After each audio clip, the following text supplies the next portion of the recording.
Media lapped up what the Boulder Police Department wanted to tell us. All of us that wanted to pursue the intruder were being removed from the case. And he just said, I have a name, I want you to write it down. And I did, and he said, that's where you start. All but one person on that list is innocent. Then you got your killer.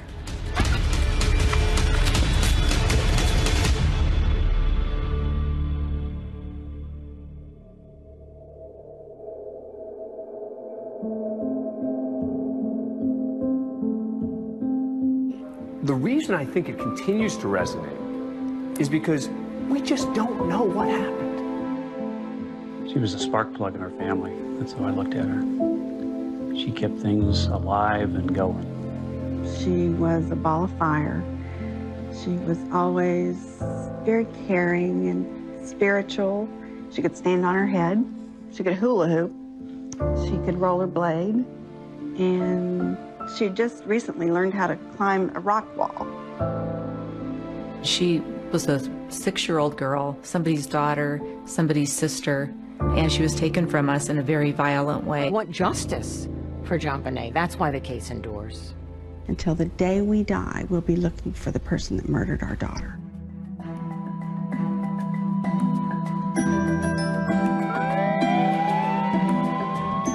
In 1996, a little girl named JonBenét Ramsey was 6 years old.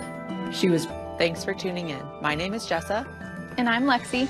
And we're sisters. I think there's a new generation who's into the JonBenét Ramsey case, who were her age and were told to stay inside by their parents when she was murdered. I think, yeah, growing up it scared me a little bit because we were the same age and, you know, same state and blonde hair, blue eye, you know, it was a little bit scary. I remember thinking that I could not believe that this happened like so close to our home. You think that your home is safe, that this place is safe, and you just don't think that it could have happened here, and it did. The murder took place sometime between 10 p.m. on December 25th and 5:30 a.m. on December 26th, 1996. They know a lot about the case. My two girls, they loved their grandfather. Our grandfather was a detective on its perspective. Lou Smit was a really legendary detective from Colorado that was brought in early to investigate the homicide. Once he got a hold of a case, he never let go, and he... Encyclopedia of the JonBenét Ramsey case. My name is Lou Smit. I'm a retired homicide detective from the Colorado Springs Police Department, and I have worked the Ramsey case now for approximately 10 years. What I'm going to do today is to just show a presentation that was made back in 1998. He had a history of closing cases. He had a 90% success rate. He advocated for the victim and stood in their shoes. So that's why we've chosen The Victim's Shoes as our podcast name. This really meant something to him, and he really felt he needed to find the killer of this little girl, and he needed to do that for JonBenét. And first and foremost, we wanted to continue our grandpa's legacy. That was one thing he asked for before he died. He wants the case to remain alive.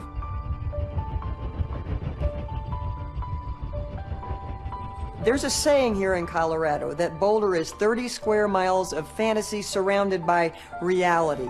It's very wealthy, it's well-to-do. Boulder looked like something out of a storybook in many ways, especially the neighborhood in which the Ramseys lived. John and Patsy Ramsey lived in a 6,700 square feet Tudor there on 15th Street. What I'd like to do first is to just talk a little bit about the Ramsey family. John Ramsey had interest in sailing and flying. Patsy Ramsey was the mother. John and Patsy Ramsey had 2 children together. Their firstborn was Burke, 9 years old, and JonBenét, 6 and a half, in kindergarten. I'm a daughter. I'm a sister. I'm a friend. I'm a wife and a mother. John used to tell people that I invested in futures, the futures of my children. That's how I usually answer my occupation. My name is John Andrew Ramsey. JonBenét's half-brother. JonBenét would go around and ask everybody how their day was and what they did, and he was just an energetic and fun kid. By all accounts, they were a happy couple. Patsy was a high society woman from Atlanta. John was a smart guy who had just been nominated or voted as Entrepreneur of the Year. Patsy Ramsey was a stylish woman. She was a former beauty queen, Miss West Virginia.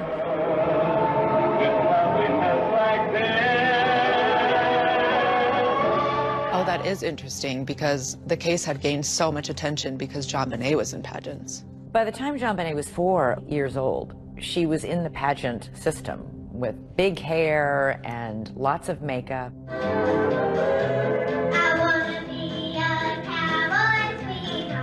I think it starts with the video of JonBenét.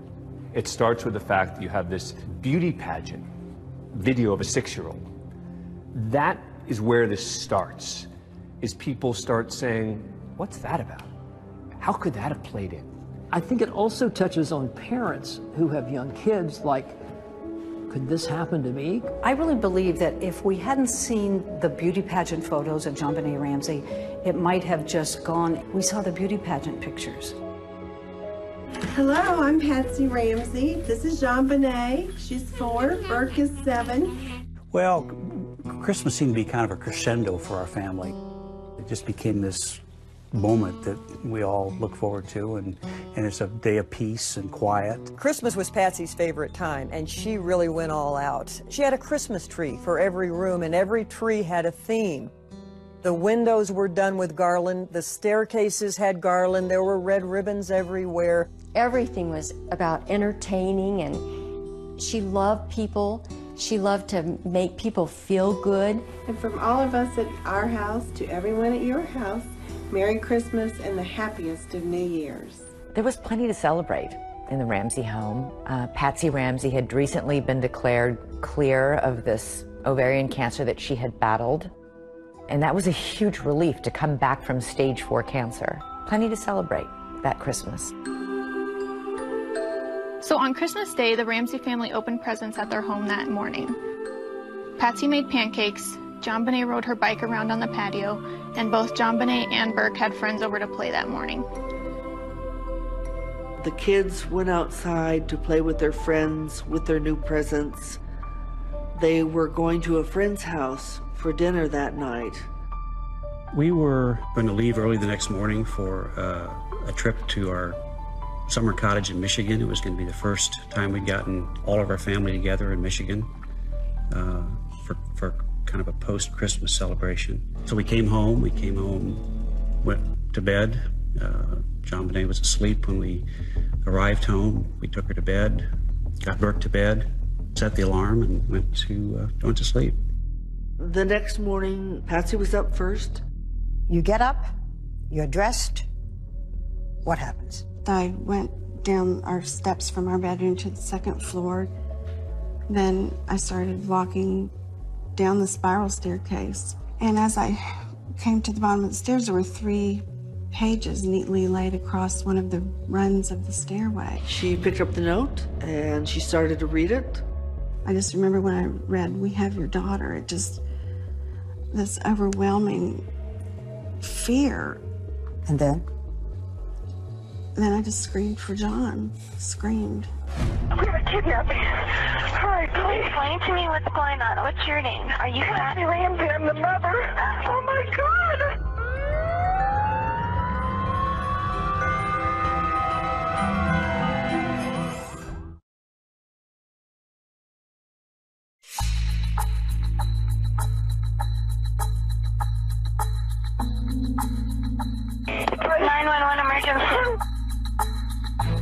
I was the call taker that night shift when the call came in.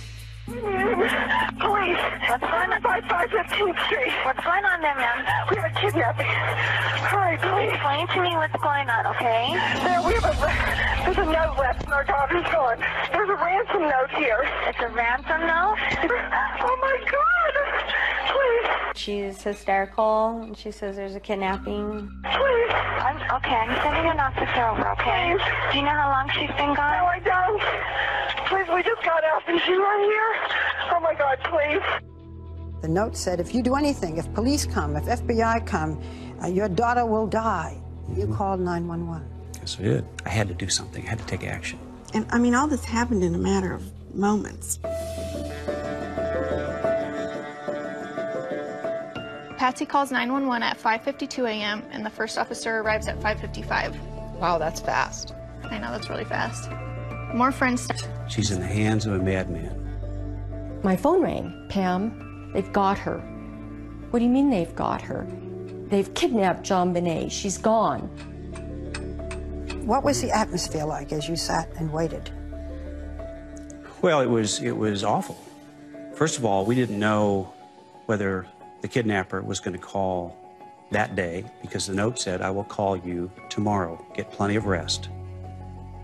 I was deathly afraid that tomorrow was in fact the 27th. You lose all perception of time, of place. You've just been dealt a horrible, crushing blow. The police came in just before 6 o'clock in the morning on the 26th of December, thinking that we had a missing child. They go into this beautiful house with 18 or so rooms. And they did a cursory search of the residence, and they didn't find anything. The mistakes they made were outrageous, they were mystifying, they were mistake after mistake after mistake. The police did a terrible, terrible job securing that scene. And if you don't secure the scene, you don't get good evidence. People were streaming through that house. They were in the kitchen, they were in the living room. There were some friends of Patsy's that were helping her wipe up the kitchen. There could have been fingerprints there. You had friends that were Windexing the sink and washing dishes. And People were making toast in the kitchen. And yes, a kidnapping is a crime scene, but we were so focused on getting JonBenét back. That was the task. What we have learned is that everyone should have been sequestered into an area so that people weren't roaming around the house. And that was a mistake on my part. The reason I didn't is because these people were the Ramsey's support system. There was no information at all to indicate the family was involved at that point. It was a crime scene, and it was getting contaminated. The note was being passed around and reviewed by all of their friends. Of all of the evidence left behind, that ransom note is the most baffling. Number one, it is too damn long. A ransom says, I have your child, I want $1 million, I'll call you later. This is the infamous ransom note. It begins, Mr. Ramsey, listen carefully. It was 3 pages long, and some people believe that a kidnapper that was truly kidnapping somebody would have written a very direct and to the point ransom note. 3 pages? What was that about? That ransom note was the War and Peace of ransom notes. Who would write a 3-page rambling ransom note other than someone trying to cover their tracks who was in the house? It's the weirdest ransom note I've ever read. You will withdraw $118,000 from your account. $100,000 will be in $100 bills and the remaining $18,000 in $20 bills. You think about this number and how is it relevant? And it's relevant because John Ramsey got a bonus from his company for $118,000. How many people knew that? I'm going to guess not a lot of people. Our grandpa compared the note to some examples that he found in movies. John? And even a note that was written in that particular movie. If we catch you talking to a stray dog, she dies. If you talk to anyone, I don't care if it's a Pekingese pissing against a lamppost, the girl dies. You and your family are under constant scrutiny as well as the authorities. Don't try to grow a brain, John. Do not attempt to grow a brain. Our guy's a real watcher of that particular type of movies. Dan, what does this tell you in terms of evidence? First of all, that someone felt comfortable spending the time writing this long note in the house. And whoever wrote the note is about to go from a kidnapping suspect to a murder suspect.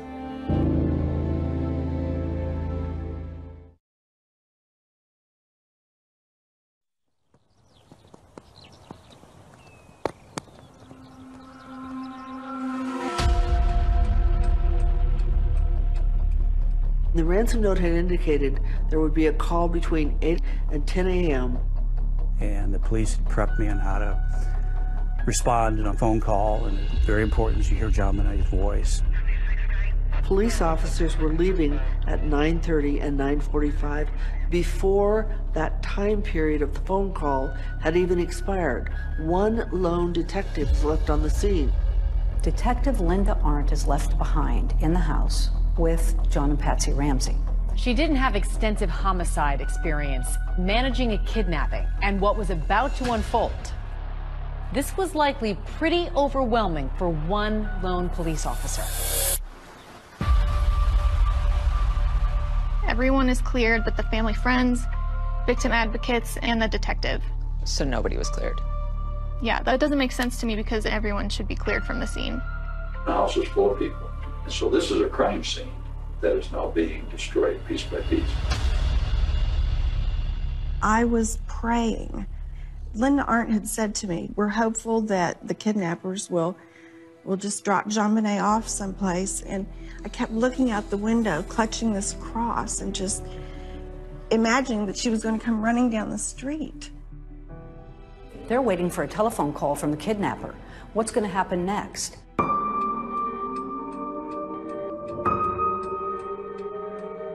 10 o'clock comes and goes, and there's no acknowledgement that the deadline imposed by the author of the ransom note is come and gone.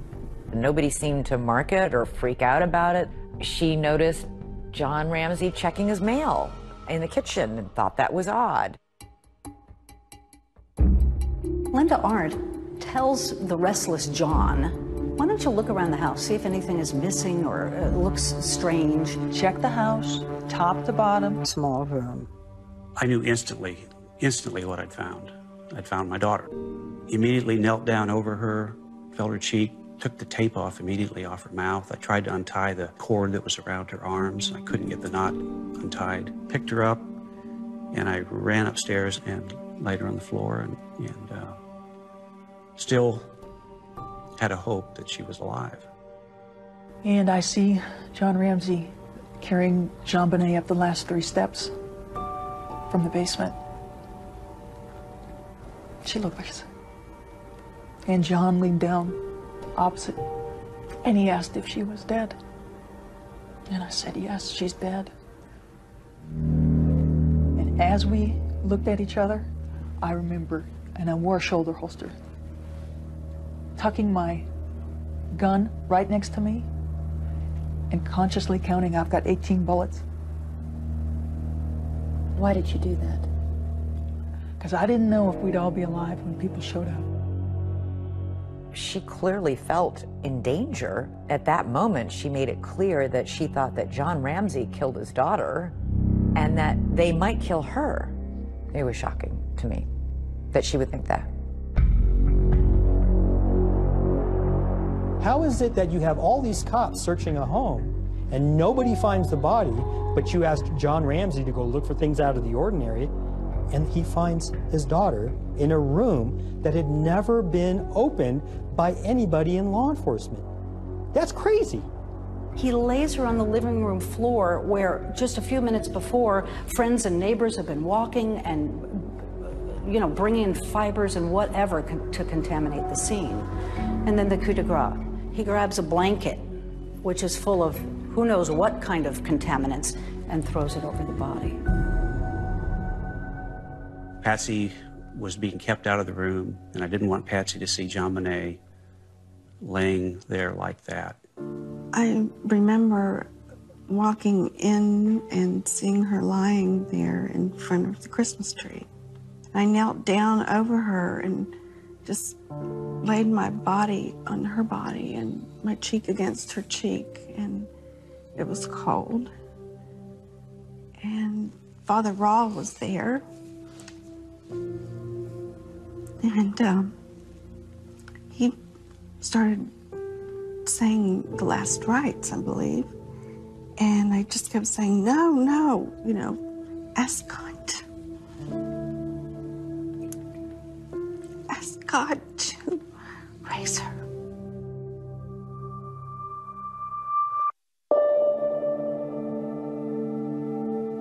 So the kidnapping of JonBenét has turned into the murder of Jean. But the ultimate cause of death was strangulation with something called a garrote. Around her neck. And that tells me she was alive when she was garroted. There were signs that JonBenét had also been sexually abused. This death was for her. A person that would do this to a 6-year-old in this fashion clearly is into sort of sadistic behavior, that they like torture to a certain extent. There was no evidence of a break-in. There was no jimmying on the front door. There were 4 people in that house, and 1 died overnight. From the very beginning, they suspected the parents. Within minutes of JonBenét's body being found, this was who they were going to go after, and that's what they did. The police are thinking, we got to talk to those parents, and we got to talk to them right now before they start getting their story straight together.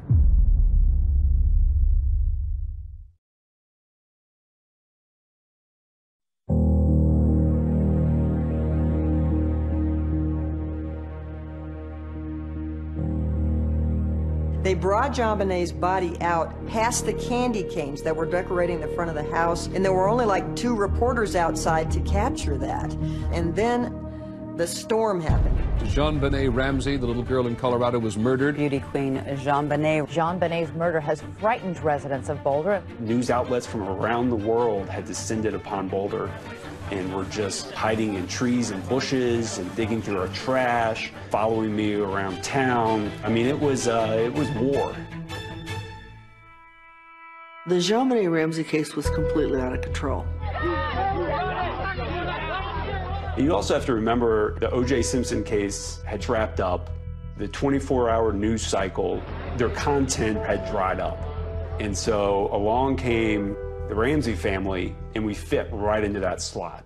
JonBenét Ramsey was a precocious 6-year-old. She had been strangled to death in the basement of her own home. You have this and then you have these videos that surface. I wanna be a cowboy, sweetheart. I wanna learn to rope and to ride. Of this beautiful young girl. JonBenét Ramsey. Dark blonde hair and green eyes. Dancing in her costumes, and those were the first viral videos.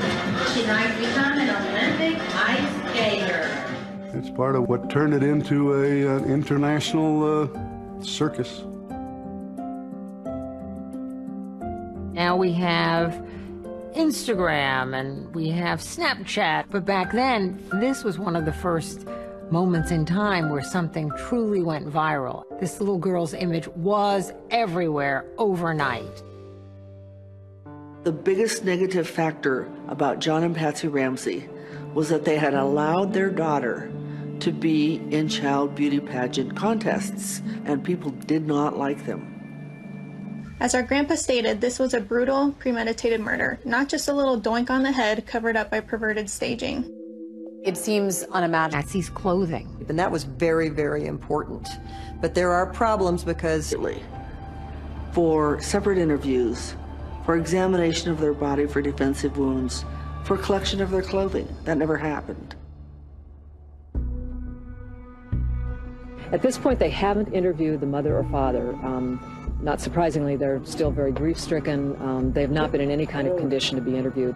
A couple of days after he finds his daughter's body in the basement, police speak with John Ramsey, but this is not a formal interrogation. My father, myself, we all marched into that police station, gave blood, we gave hair, we gave fingerprints. The thing that really stuck with me is 2 detectives hand me their business cards, and one says narcotics officer and the other says auto theft.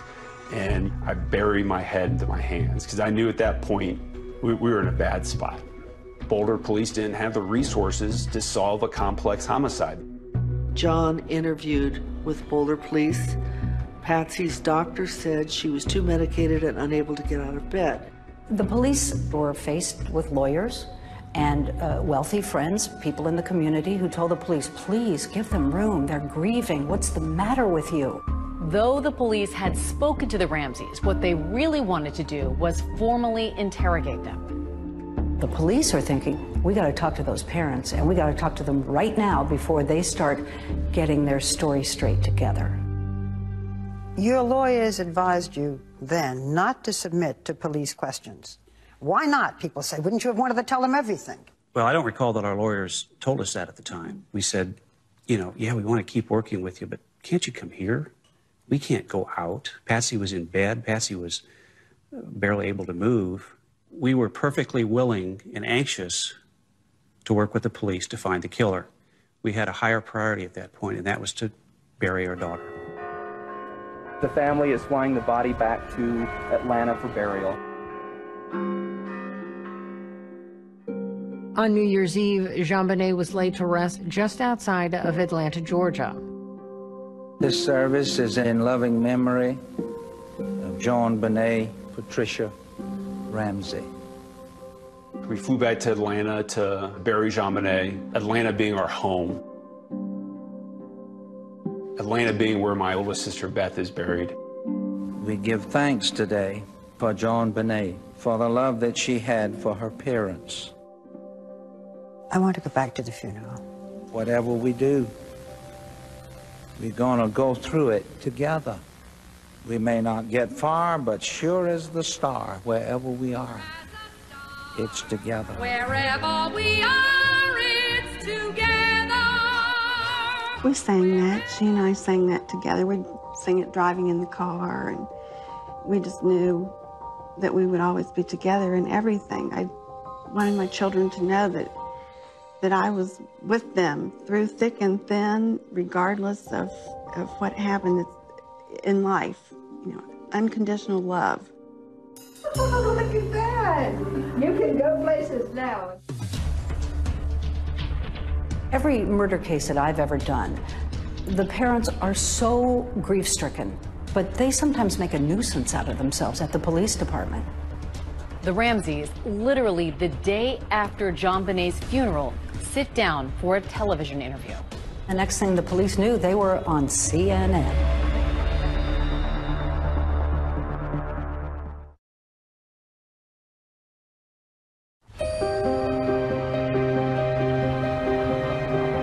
The Boulder police don't interrogate the Ramseys, but they remain the main suspects. Many people found the Ramseys' behavior peculiar, suspicious, weird, off balance, and from that thought, they must be guilty.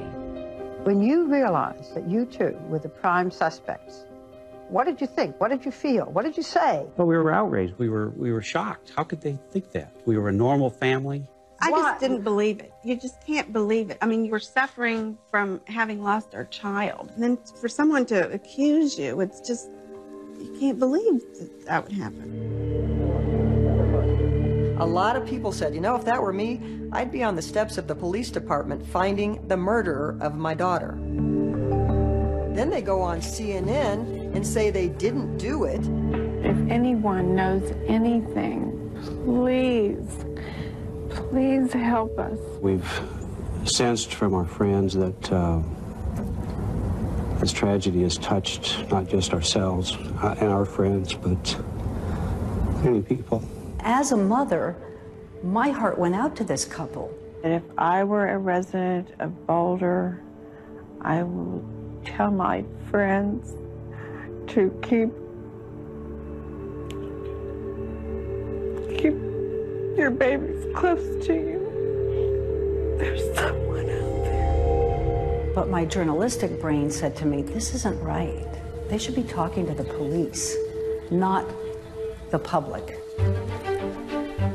Boulder Police Department wanted to tell us about what they were doing in the JonBenét Ramsey case. For the most part, the police were very tight-lipped in this thing. They didn't tell us a lot of secrets. They didn't leak a lot of information. Other than broadly, we think the mom did it. People who believe Patsy killed their daughter believe it was over a bedwetting and then staged to look like an intruder. The bedwetting theory was a big theory at the time. The bedwetting theory suggests that Patsy was angry with JonBenét and killed her because the bed was wet. I'm a cancer survivor of stage 4 cancer. When you are standing on the brink of death with a terminal illness, your priorities suddenly line up.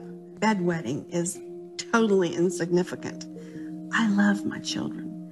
I wouldn't harm them for anything in the world.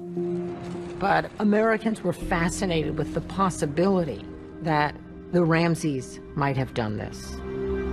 What happened in that house? Did she go berserk and hurt JonBenét, by accident, not on purpose certainly? Did Burke hurt her by mistake and cause her death? It was leaked by Boulder police that it was possible that Burke Ramsey's voice was on the 911 call that Patsy had made. Patsy? Patsy? The 911 operator believed that she heard an unexplained voice at the end of the 911 call. Patsy Ramsey has put the phone down, but she hasn't hung it up. And the 911 recording continues. I heard her say, okay, I've called the police, now what? And I thought, huh. And then I heard two people talking to her, and I heard a male voice respond, and then I heard a more faint voice respond. Some speculated at the time that faint voice might have been Burke, but the family denied it, saying he was asleep at the time. We asked an expert to weigh in on the call. My name is Ed Primo. I'm an audio-video forensic expert. And I was asked about what people have heard throughout the years from this 911 call. There we go. What's your name? Are you in there with number?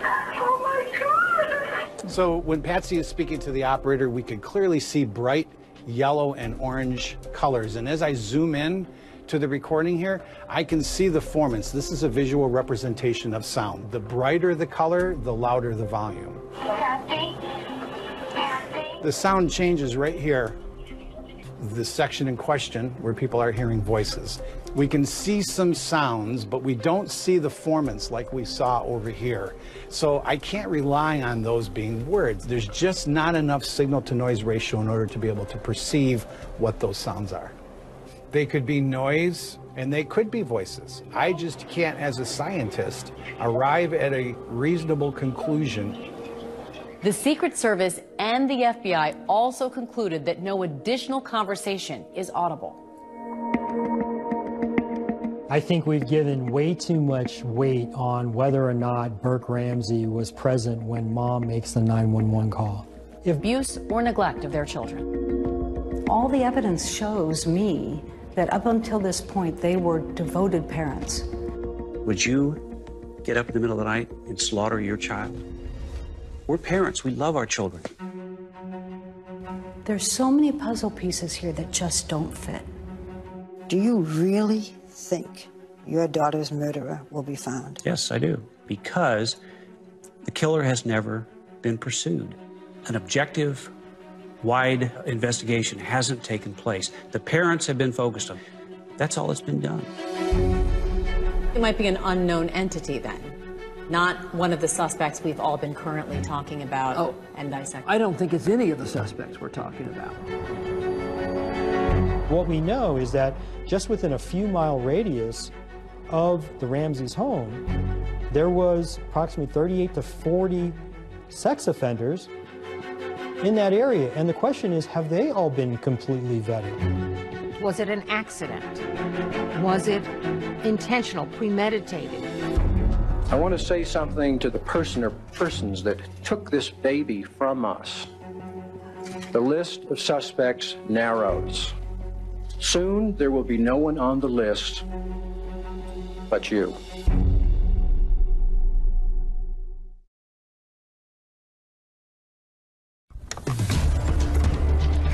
Our killer is JonBenét. How many victims has he had in the past? And how many victims is he going to have in the future?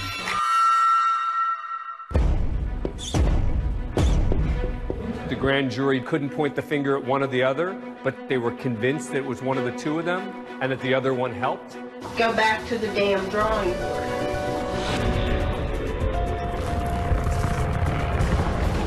There was a person seen going across the lawn of the Ramsey house. Lou dedicated a big part of his life to finding JonBenét's murderer. Detective Lou Smith was like, whoa. He just said, I have a name on the JonBenét Ramsey case. First officer arrives at 5:55. Wow, that's fast. I know, that's really fast. Lou Smith's family believes that all but one person on that list is innocent. We're in better position today than we've ever been to solve the JonBenét Ramsey case.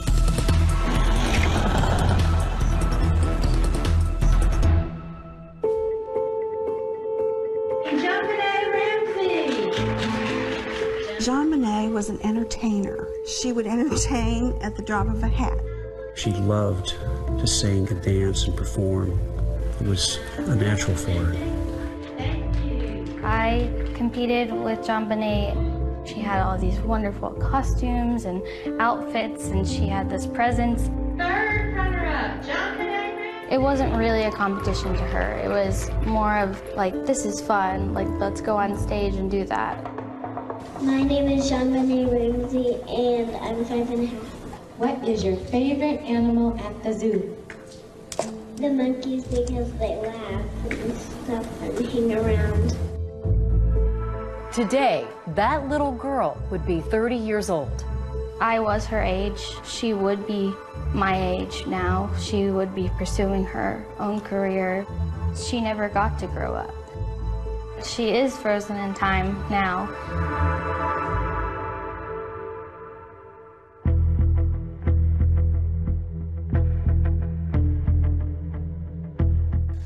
Well, the police were convinced pretty early on that Patsy and/or John were involved. And you had a district attorney's office that was saying, not so fast. And that created enormous tension between the two. Did you hear anything yesterday? I think there are some new developments. Alex Hunter, the district attorney, wanted someone to come in with fresh eyes in this case and look at it from the perspective of a defense attorney.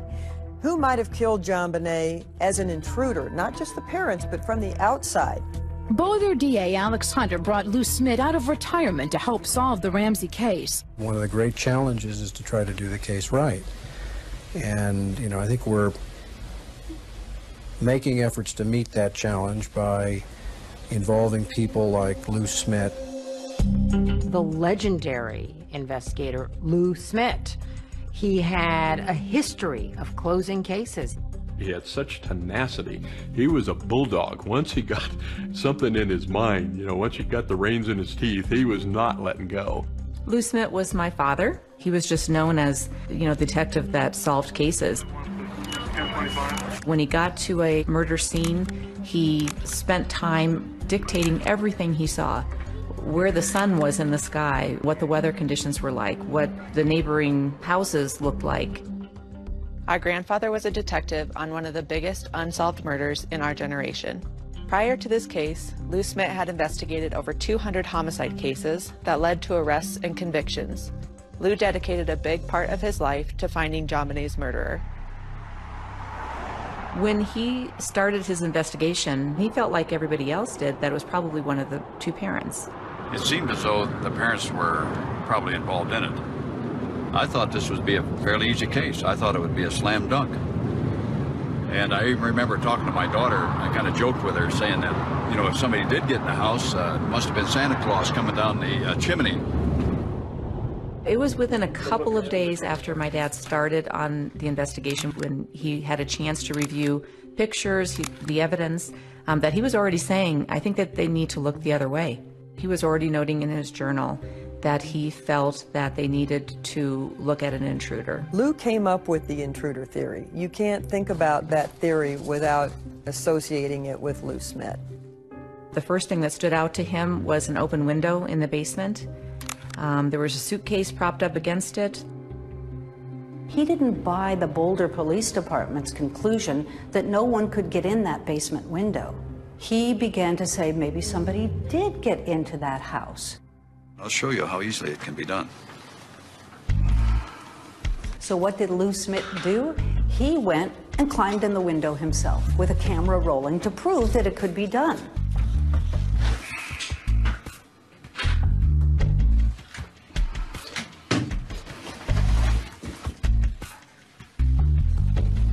It really wasn't that difficult coming in that window.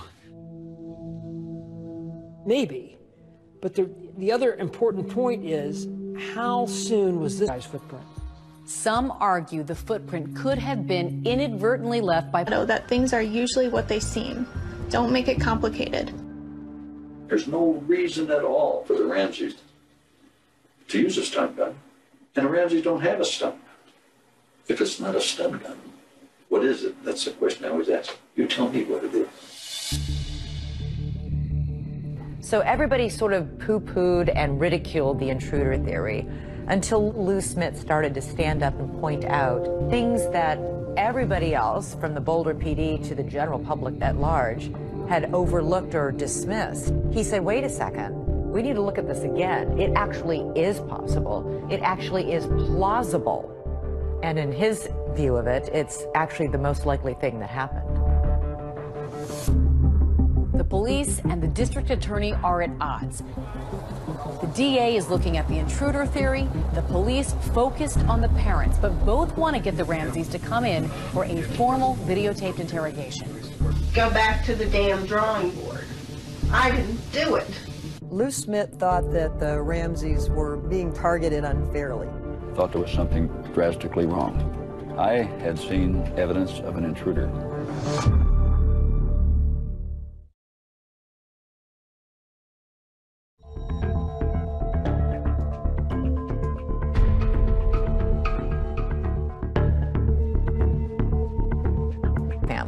That was not something that was made public for quite a long time.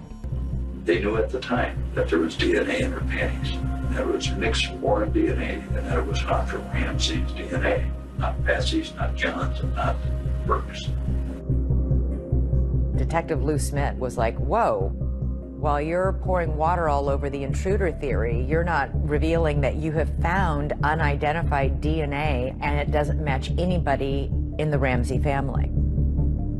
Lou is just incensed that the focus is still being, well, it could be Patsy, maybe we need to get her to confess. The Ramseys had been interrogated by police 4 months after JonBenét's death. But now authorities want the Ramseys to come in again for a formal videotaped interrogation. There were months and months of negotiations. Things about whether they could be videotaped. What are the questions going to be? Should the Boulder police be a part of it? Because the Ramseys said, we don't trust the police. We don't want them there. Ultimately, the interrogation took place at a different police department. And at the end, the Boulder police had to watch it from another building.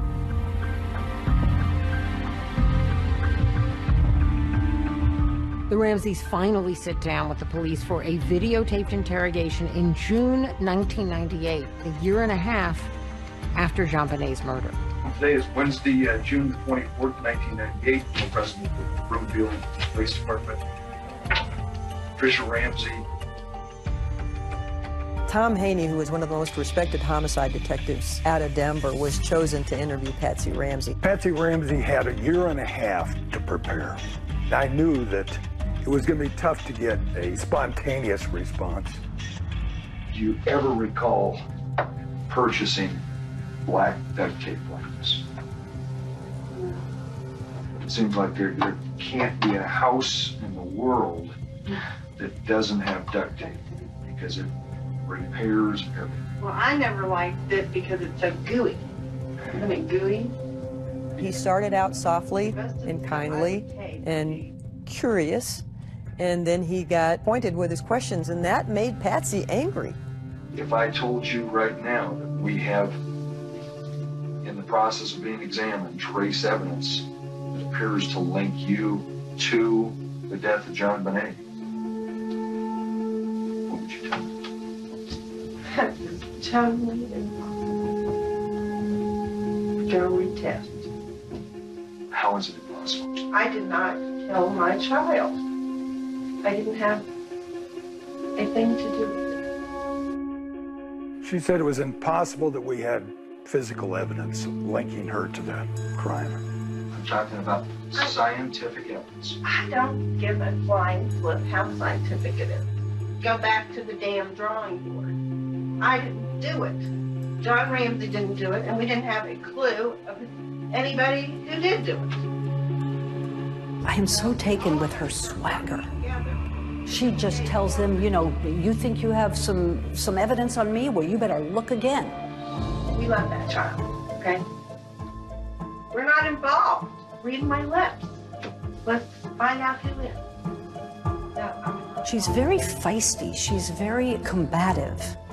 And that doesn't mean she's guilty, but it doesn't mean she's innocent either. My life has been hell from that day forward. And I can't stand the thought of thinking somebody's out here walking on the street. God knows they might do it again to some other child. You know, quit screwing around asking me about things that are ridiculous and let's find the person that did this. Lou Smit was assigned to interrogate John Ramsey. When Lou interviewed someone, he pried anything out of people just by being understanding and really listening.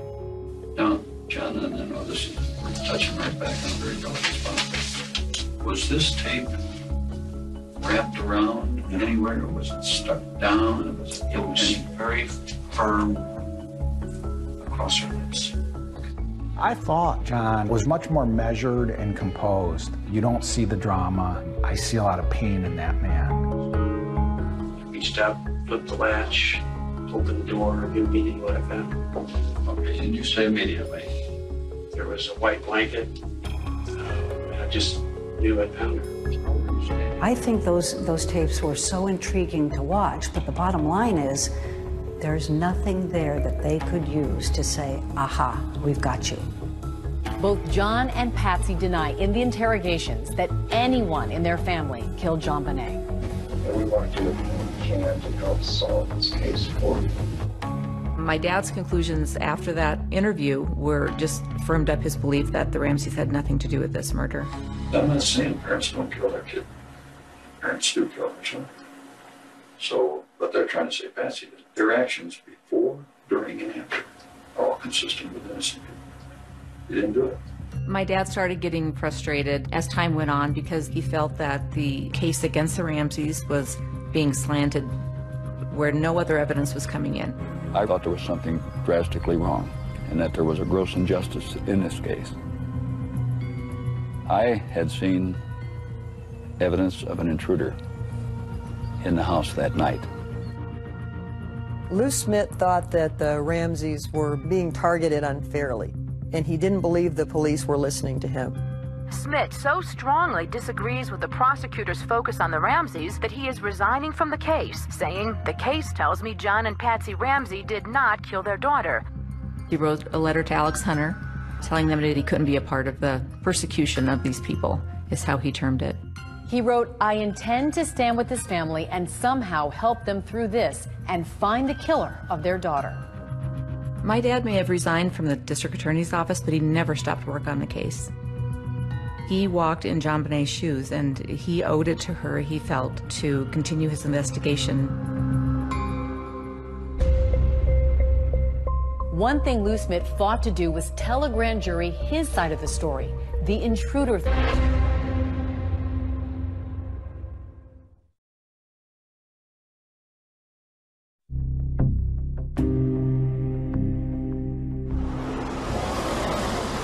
Grand jurors arrived at the Boulder County Justice Center this morning and were escorted into the courthouse by sheriff's deputies. I think Alex Hunter got shamed into calling a grand jury.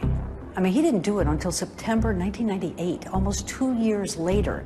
And I think the media pressure and the pressure from the police department forced him to do it. Good morning, counsel. And remember, this is after O.J. Simpson, where most people think the evidence of Simpson's guilt was insurmountable. We, the jury, in the above entitled action, find the defendant, Orenthal James Simpson, not guilty of the crime of murder. And yet, he walked. Alex remembered that. He told me one time, "I don't want to spend 2 years of my life and $5 million of the taxpayers' money and lose in court." Alex Hunter sat a grand jury for 13 months. Are you surprised by anything you've seen? No. Over 13 months, those people heard over 100 witnesses.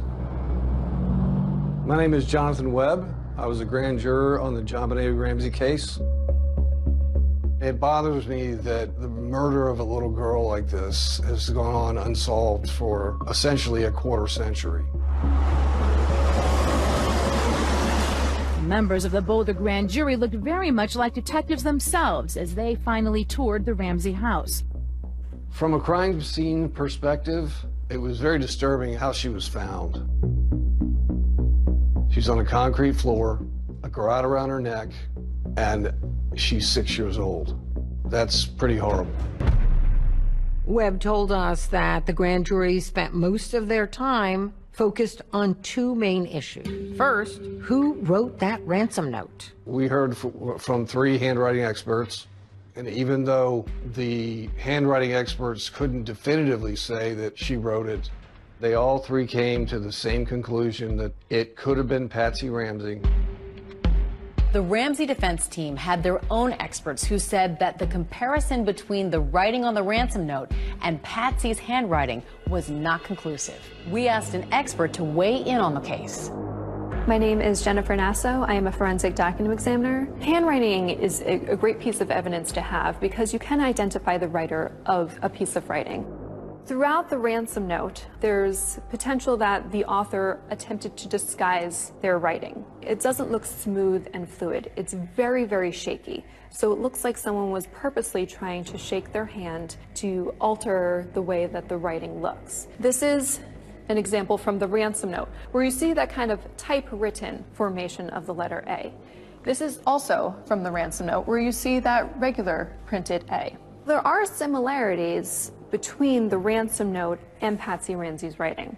However, the similarities that are seen are very general in nature. They're characteristics that many people execute within their writing. So here is another example. This formation seen in the ransom note is 2 strokes, where there's the stroke downward, the pen is lifted up, and then the bowl is created. Right here, again, from the ransom note, where it starts the formation of the bowl and terminates upward. So down here are examples of Patsy Ramsey's known writing. And you do see some of those formations again. That is significant that we see each of the formations represented, but keep in mind this is one letter from the whole ransom note. Is it possible that Patsy Ramsey wrote the ransom note? Yes. Is it possible someone else wrote the ransom note? Yes. And the grand jury believed that she wrote it. The second focus for this grand jury, according to Jonathan Webb, was the viability of the intruder theory. Smith actually presented his intruder theory to the grand jury. This is the very first photo taken of the train room basement window. The window is wide open. Now, if I was a detective, I'd have said, wow, this is entry. But the grand jury wasn't buying the intruder theory because of those cobwebs in the window. The intruder theory didn't make sense to the grand jury. There is probable cause to charge the suspects with a crime. We were troubled by, to what level of confidence do we need to have to vote to indict? And it's the preponderance of the evidence, which means greater than 50%. And soon after that, we voted to indict. Both Patsy and John are accused of permitting a child to be unreasonably placed in a situation which posed a threat of injury to the child's life or health, which resulted in the death of JonBenét Ramsey. And then in the other one, did unlawfully, knowingly, and feloniously render assistance to a person with intent to hinder the apprehension of the person. These two things together make it clear that the grand jury couldn't point the finger at one or the other, but that they were convinced that it was one of the two of them and that the other one helped.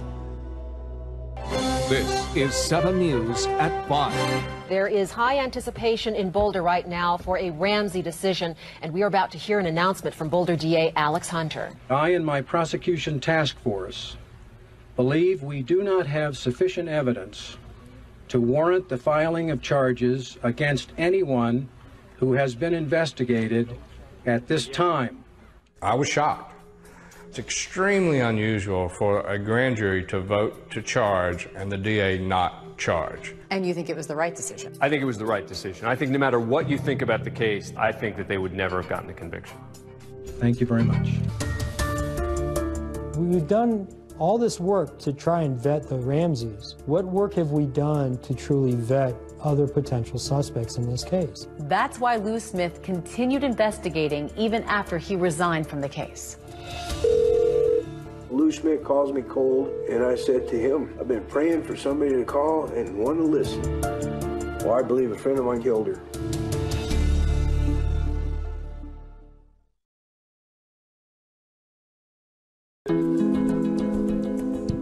But I think what turned this whole case has always been DNA.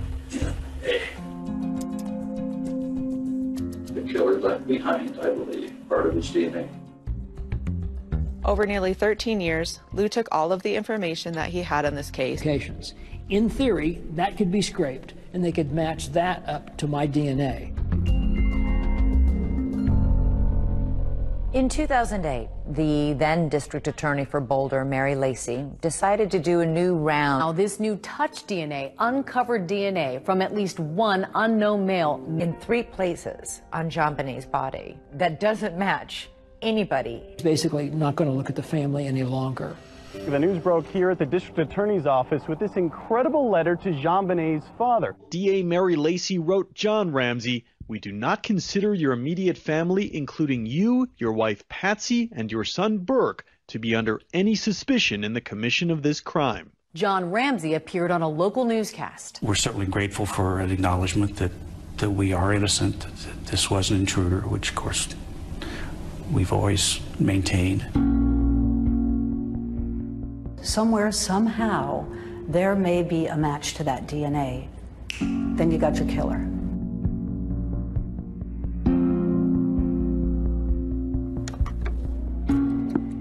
Our killer, JonBenet, how many victims has he had in the past? And how many victims is he going to have in the future? And so this killer could still be murdering even today. Lou Smith spent years organizing and investigating the evidence in the JonBenet Ramsey murder case, but eventually he ran out of time. When he got sick with cancer, he knew that his time was limited. And so during that time, he just talked to others about not letting this case die. He had people coming every single day, 60 to 70, 80 people a day, coming to see him. And they said their goodbyes. And during that time, he would still talk about the case. I remember about the last 3 days, he had slipped into a coma, and the conversations would become one way, you know, and I don't know if he could hear me or not.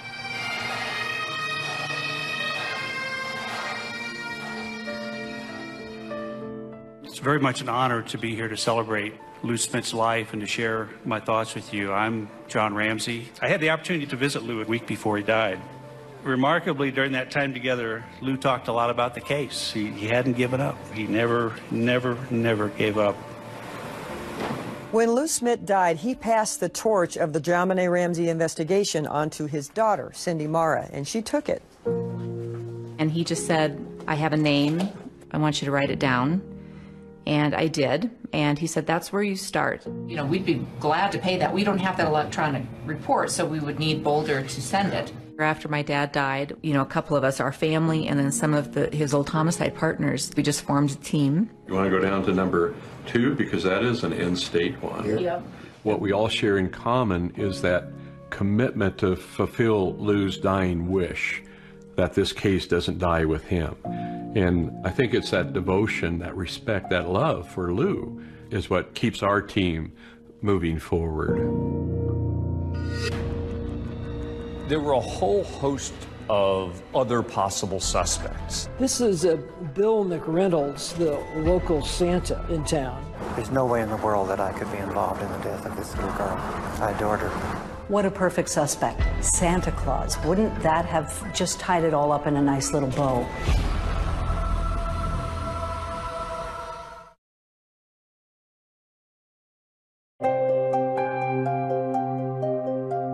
Grandpa stated that if you can't show me a motive, show me evidence of bad character. If you can't show me evidence of bad character... He had condensed everything he knew about every person of interest into a spreadsheet. The team that his family created is confident that the killer's name is on that spreadsheet. So what do we know about the person suspected of killing JonBenét Ramsey? The DA says the genetic profile from the DNA belongs to a male. There were a whole host of other possible suspects, ranging from known criminals to friends of the Ramseys. Brad, investigators looked beyond the Ramsey family. In fact, there was some speculation into potential involvement by 2 local men, correct? Correct. Here you have Gary Oliva. He was a homeless man who hung out at a church just a block and a half from the Ramseys' home. And he confessed that he killed JonBenét Ramsey. In fact, he called a friend right after she was killed, crying, sobbing, saying he'd just killed a little girl. They took a look at him, but eventually eliminated him because there is absolutely no connection between he and the Ramseys, and his DNA, they used that to eliminate him. This is Bill McReynolds, the local Santa in town. I was the Santa Claus for 3 years at their party, and I always liked the Ramsey party, so I called Patsy in particular and said it's time for our party. And apparently JonBenét had made a comment that he, Bill McReynolds, was coming to their house to see JonBenét. I think everybody thought that was a little weird. His list. Michael Helgoth was an interesting character. Lou Smith calls me cold, and I said to him, I've been praying for somebody to call and want to listen. Mike said he wanted to kill himself to get it over with, and that's one thing. And then he said that him and a partner were going to make $50,000 or $60,000 at Christmas. He wanted to crack a human skull. Michael Helgoth. Soon there will be no one on the list but you. He made quite the headline. I love JonBenét. Died accidentally. None. No. Everyone probably around the world knows John Mark Carr. Her death was an accident. So you were in the basement? Yes. Problem is, he wasn't in Boulder, Colorado. Well, that's a big question. We went through the people of interest, the suspects, and came up with our top 20. Take a look at it and run it through their program. What our team has been doing is focusing on collecting DNA and testing DNA. Do you want to get in touch with them? Who wants to? I think we should make the effort. Do you want to just start like maybe in September? And since Lou has passed away, the team has been able to clear a number of people from that list. However, the work is pretty slow because of the time and expense involved in locating somebody on that sheet and obtaining their DNA and then testing it. We have asked suspects for their DNA, and in other cases we've, I guess, done it the old-fashioned way with surveillance and trickery. We've gotten together and followed people and gotten a discarded cup or some such thing. So the DNA is evolving constantly, so we're in better position today than we've ever been to solve the JonBenét Ramsey case.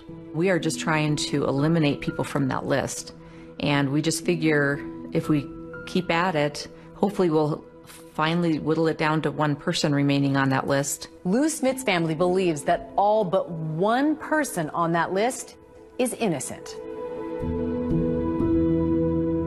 Ramsey. Will the case ever be prosecuted? Is it still just as mysterious? They get in. Why'd they target her? And to some degree, that makes it even more fascinating. There was a person seen going across the lawn of the Ramsey house the night of the murder. Was there a killer trying to get into the house? In September, we met with the Boulder DA's office and PD. And what we presented was a confidential list of our top 20 people of interest and the list of the 8 people of interest that our team had eliminated through DNA analysis. We just don't feel at this point that they are actively investigating this case. The Boulder Police Department says the Ramsey case is an active, ongoing investigation, but they have never publicly commented on the handling of the case.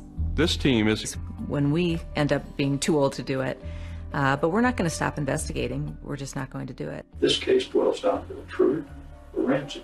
And if the Ramseys didn't do it, then it's an intruder. And if it's an intruder, the intruder's still out there. The case took its toll on the whole Ramsey family emotionally and financially over the years. John Ramsey would lose his job and spend millions on private investigators, lawyers, and security.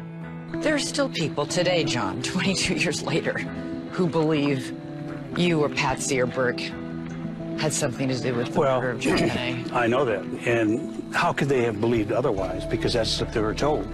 You know, even if we have a conviction, confession, and this person's in prison, there's going to be 5–10% of the population that still thinks we're guilty. My dad certainly suffered a tremendous amount, but I think he's focused on life today and enjoying life with his family and grandkids, and he's remarried. Patsy died from cancer in 2006. She's buried in Marietta, Georgia, next to JonBenet. In my mind, she's still my 6-year-old little girl. That's how I remember her. Every once in a while, I'll see a little child from behind, a little blonde-headed, ponytail girl, about 6 years old, and that catches me for a second because it looks like JonBenet. The family has not lost the will to fight and the will to find the killer. We work on this daily. There's a group of dedicated volunteers that work on this daily. I want the trauma to stop for the family. And if we can find the killer, then the next generation doesn't have to live with that trauma and the unknown and the speculation. The only way to do that is to find out who did it. I think it's really important for people to understand that this case can be solved. There's a narrative out there that this is an unsolved homicide, and we just have to accept that as fact. And that is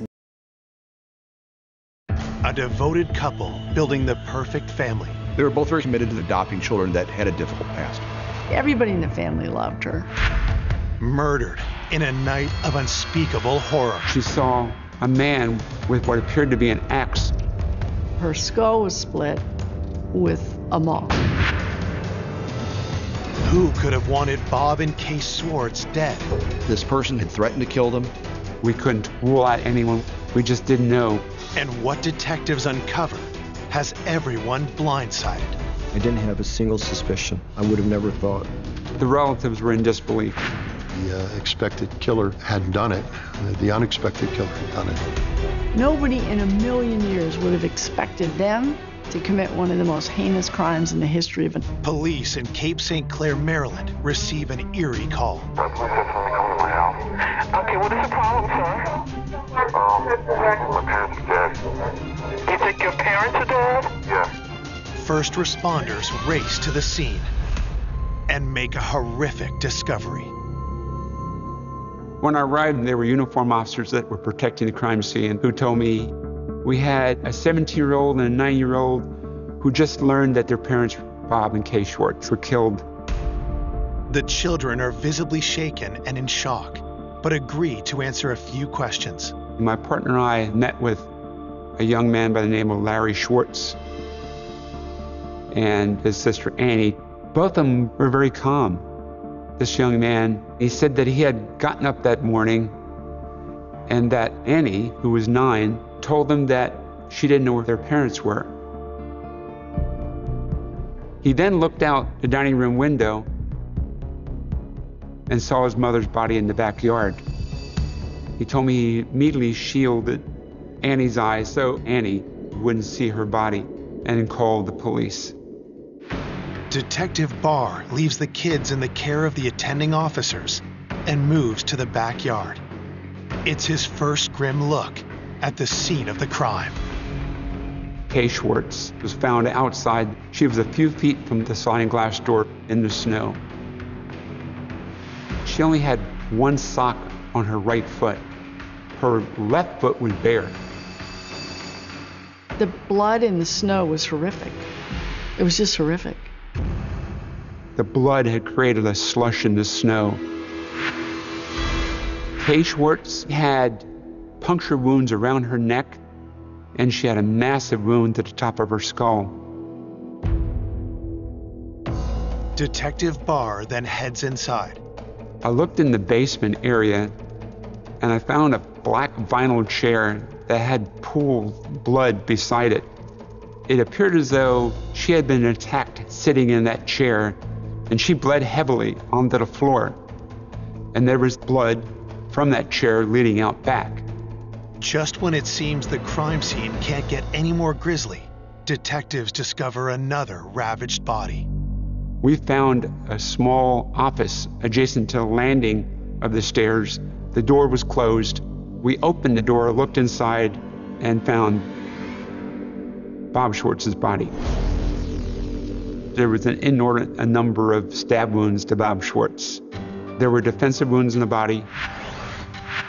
We theorized at that point it was very possible that Kay was attacked first, and then Bob heard the noise and started to come out of the room, giving Kay the opportunity to flee out the back door as the killer or killers went after Bob. As detectives make their way through the rest of the house, they see no signs of forced entry. Did Bob and Kay know their attacker?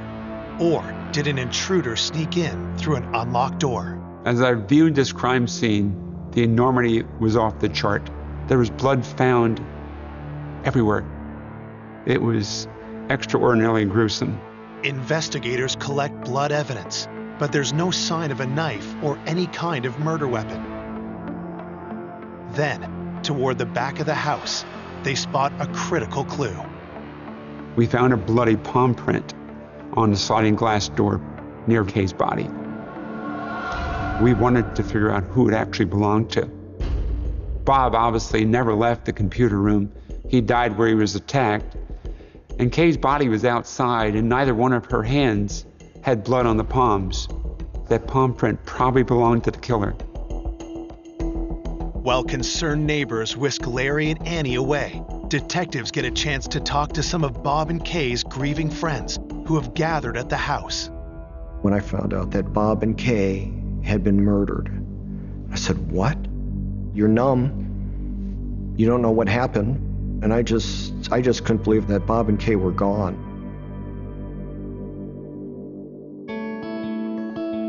Bob and Kay Schwartz met at the University of Maryland outside Washington, D.C. They were both getting their master's degree in education. They both wanted to be teachers. He was 35, she was 27. She fell in love with him, and maybe 18 months later they married. They were very involved in all kinds of church activities. Kay and Bob were intimately involved. Everybody seemed to know them. Everybody felt a connection with them. Bob was an engineer of sorts, worked at NASA Goddard down in Greenbelt, Maryland, in the space program on some level. Bob had to be a pretty clever man because he was involved in computers back in the dark ages, 1984. He was always very positive. He was funny, quick sense of humor. Kay was the fun-loving, carefree spirit, beloved by everyone who knew her. Always wanted to be a teacher, became a teacher. They wanted children, but Kay was unable to have children. Far from breaking their spirit, Bob and Kay's disappointment only seemed to strengthen their bond and gave them a loving sense of purpose. They decided they wanted to open their house and their hearts. In 1973, Bob and Kay embarked on their dream. That became part of their mission in life, in adopting children that had a difficult past, to provide some substance and some guidance. Larry Schwartz was 6 years old when the Schwartzes adopted him. 6 years later, they adopted a 4-year-old girl, Anne. Annie was born in Korea, did not speak much English when she first arrived. Annie and Larry were happy to be part of that family. Kay and Bob wanted to be the best parents ever to those children. Now, Larry and Annie were orphans again, and detectives need to find out who committed such a heinous crime and why. Police begin by talking to neighbors, hoping to find a witness who might lead them to the killer. We were alerted by a person approximately a block away on a parallel street that he had found what appeared to be a blood trail leading into the woods at the end of that street. And as we followed that trail, we found what appeared to be a barefoot footprint and a socked footprint. Were these Kay's footprints? If so, how did they end up in the woods when her body was found in the backyard? We also found a pair of footprints made by shoes. Footprints suggesting a chase through the neighborhood. The trail of footprints ran for quite a distance through the woods and the neighborhood. The footprints seemed to suggest that after stabbing Bob to death, the murderer went after Kay one last time. In my opinion, it appeared as though Kay Schwartz was fleeing from her killer, and at some point, a person caught up with her and then walked her to the back of the home where she was killed. At the end of the trail, detectives make one more pivotal discovery. Searching through the woods, my sergeant found what appeared to be a murder weapon.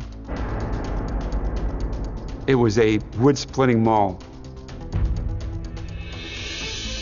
There appeared to be blood on the maul, along with hair. But the handle appeared to have been wiped clean. There wasn't any blood on the handle at all. Detectives send the maul to the lab, but find no trace of a knife anywhere. It's a puzzling scene that offers them few clues.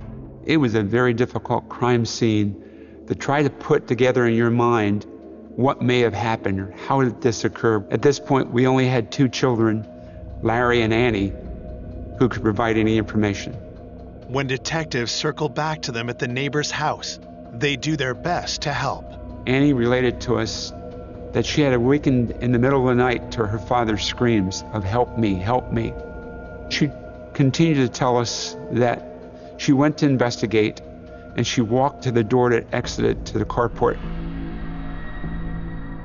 At that point, she saw a man walking away with what appeared to be an axe over his shoulder.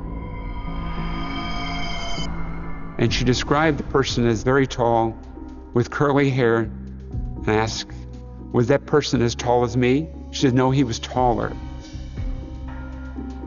Detectives speak to Larry next, but suddenly the 17-year-old seems nervous. Does he know something about the man Annie saw in the yard? When we pressed Larry, he said that Michael was 6'4". Detectives stop cold. Who is Michael?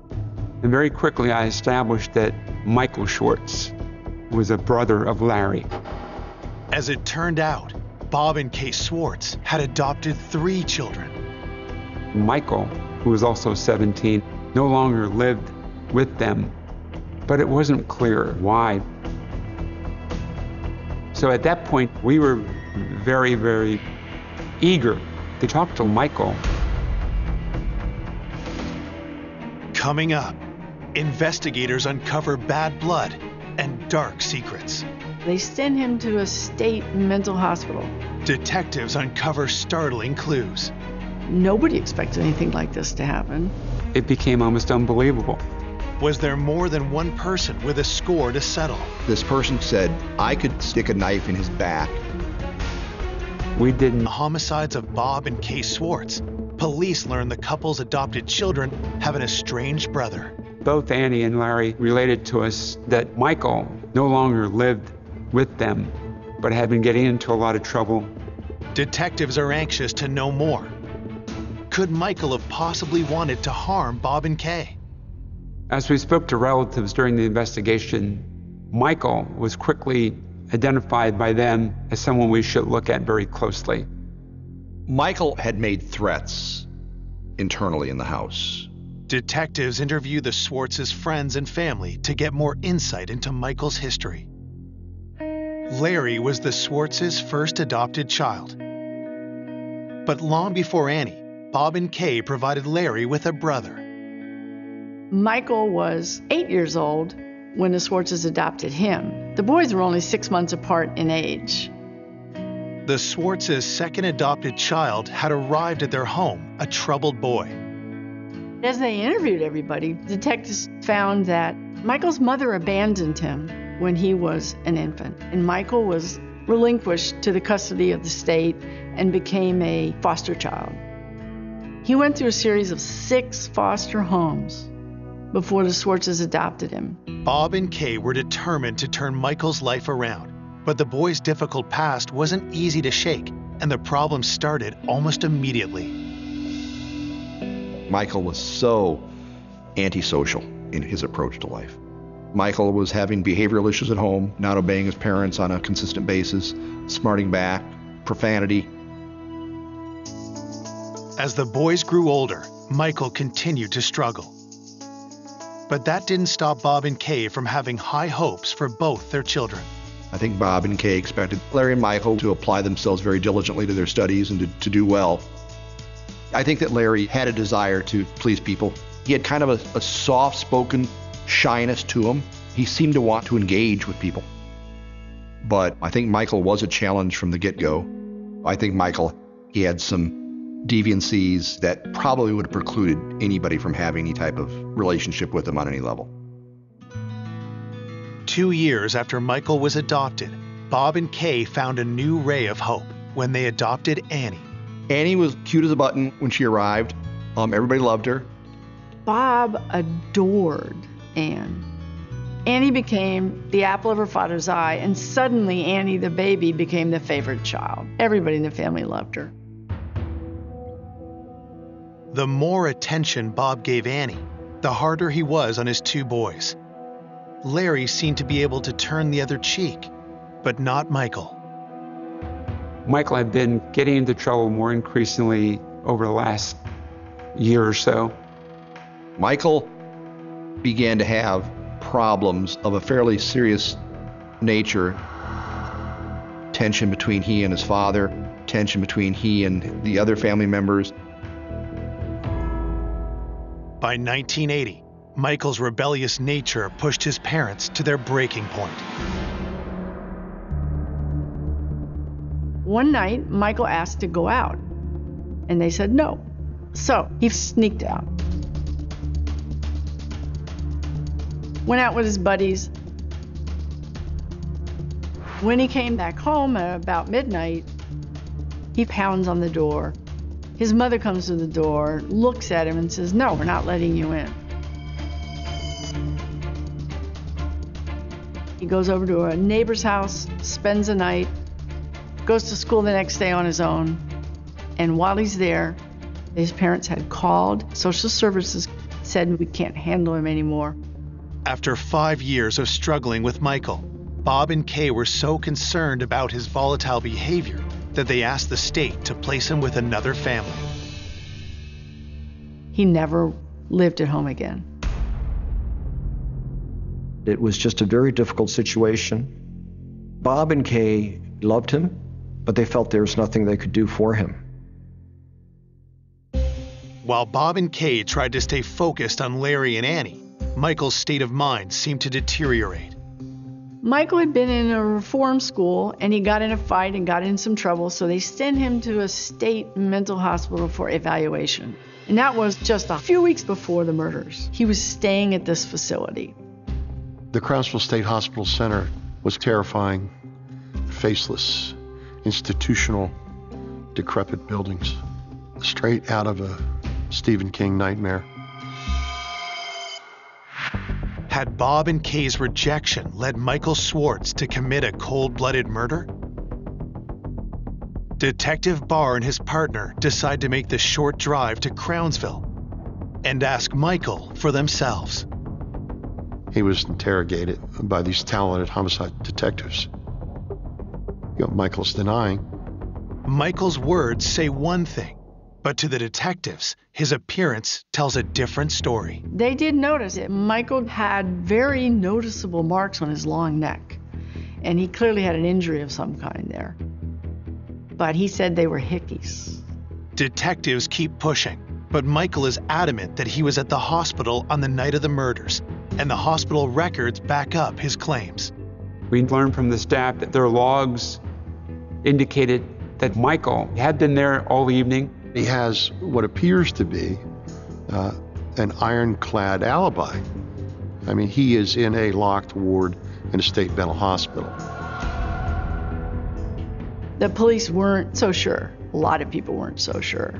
It was very lax at this Crownsville State facility. It's not a prison. It's just a hospital. Detectives aren't completely convinced of Michael's alibi, but they don't have enough to arrest him either. And soon after that interview, Michael Swartz lawyers up. Of course, I finally got to him. I did what all defense lawyers do, which is to say, don't say a word to anybody about anything. He was never interrogated again. Michael won't talk, and the lab has found no useful prints on the handle of the splitting maul. But detectives know one key piece of evidence from the crime scene that could tell them everything they need to know. During the investigation, there was a bloody palm print recovered from the sliding glass door. We had examined both victims. Neither one had blood on the palms. If detectives can prove Michael Swartz left that print, they'll have their murderer. But that's easier said than done. This evidence was difficult to analyze. We were very limited in 1984 with what we could do. This would involve the evidence being sent to the Swartz are hoping one of their most promising pieces of evidence will help them catch the killer. A bloody palm print was lifted and sent to the FBI laboratory for analysis. We knew that it would probably take a long time to get those results. While the feds in Washington do their careful work, the shocking news of the murder spreads. There was a tremendous uproar in the community about this murder. A couple were murdered in their own home. A crazed killer chasing a woman through the neighborhood. There was a lot of pressure to solve the case. That pressure only mounts when detectives receive the coroner's report. It's a grim account of a seemingly psychotic attack.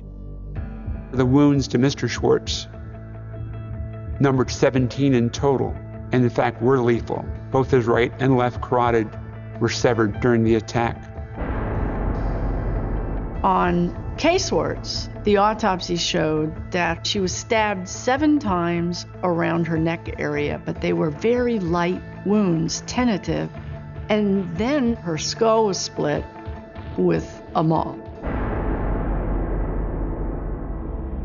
Detectives still haven't been able to locate the knife used in the attack, but the coroner's report does appear to confirm that they're on the right track.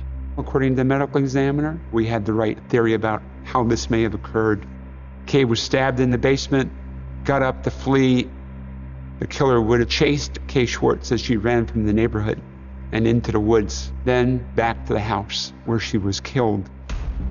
Is it possible Michael Swartz eluded security at the Crownsville Mental Hospital and committed this crime? If so, detectives need to understand why. I think it's fair to say there was tension in the house.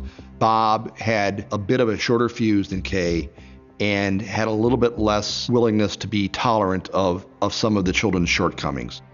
Neighbors tell detectives a story they remember from a few years before, when Michael was still living with the Swartzes. Michael got in trouble for some sin, fighting on a school bus, something like that. And his father decided physical labor was what he needed. So he gave him this heavy wood splitting maul and said, take this stump out of the front yard, the dead tree stump.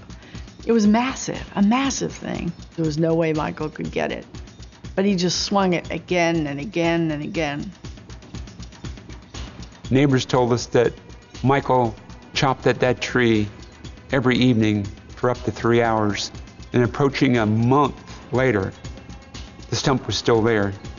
This boy had blisters on his hands. Michael was seething and getting more and more angry. Everybody said Michael had threatened to kill his parents. Could the maul that was used to teach Michael Swartz a lesson have been the same one that ended Kay's life? Michael told his mother, Kay, that I could walk up to Bob and stick a knife in his back, kill him, and no results would befall me because I'm a juvenile.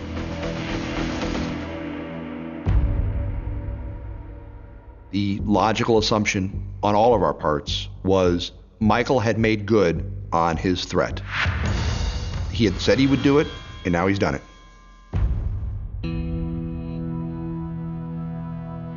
4 days after they were found brutally murdered, Bob and Kay are laid to rest. The funeral, I had replays of having moments with them.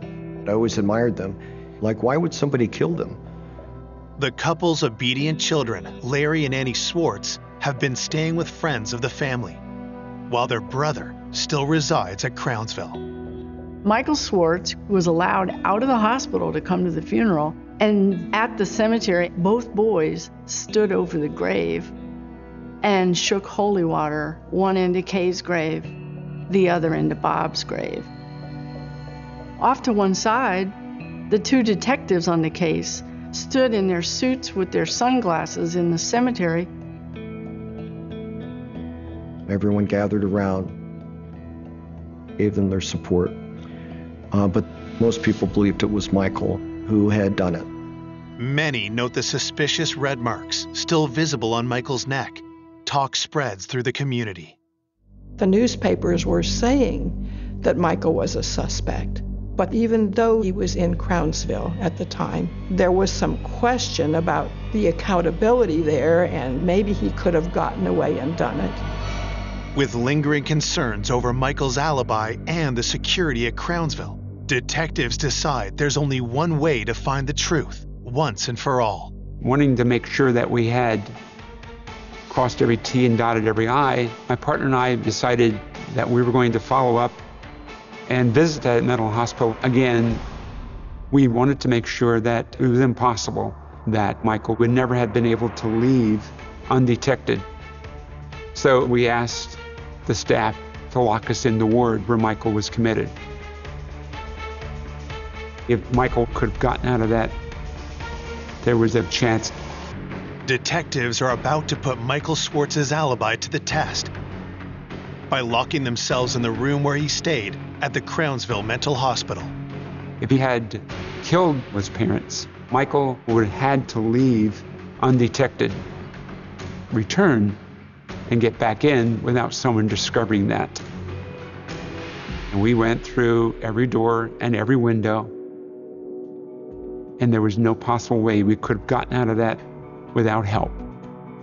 So it was very convincing to us that Michael was not at the scene of the murder.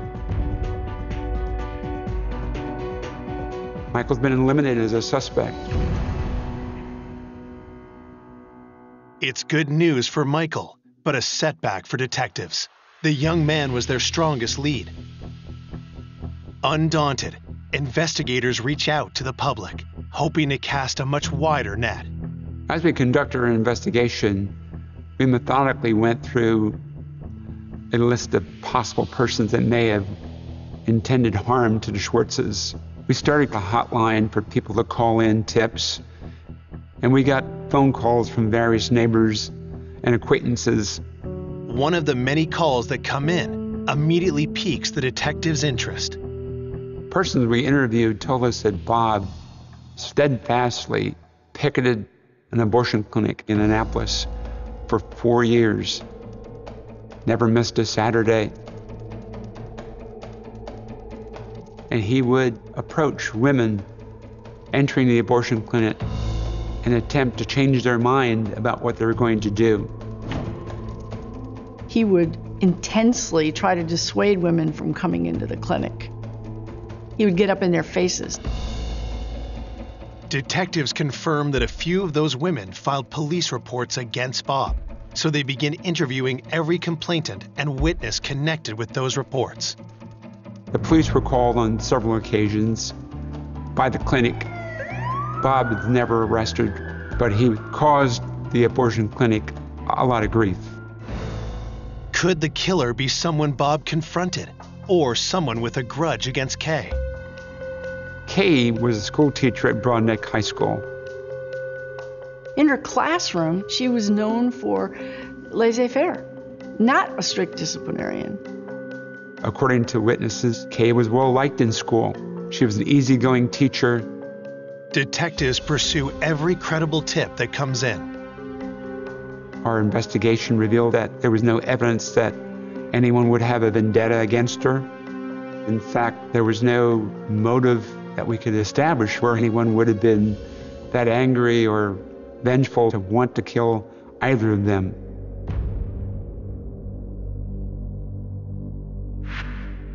"8 days after the brutal double murder, investigators have hit a wall.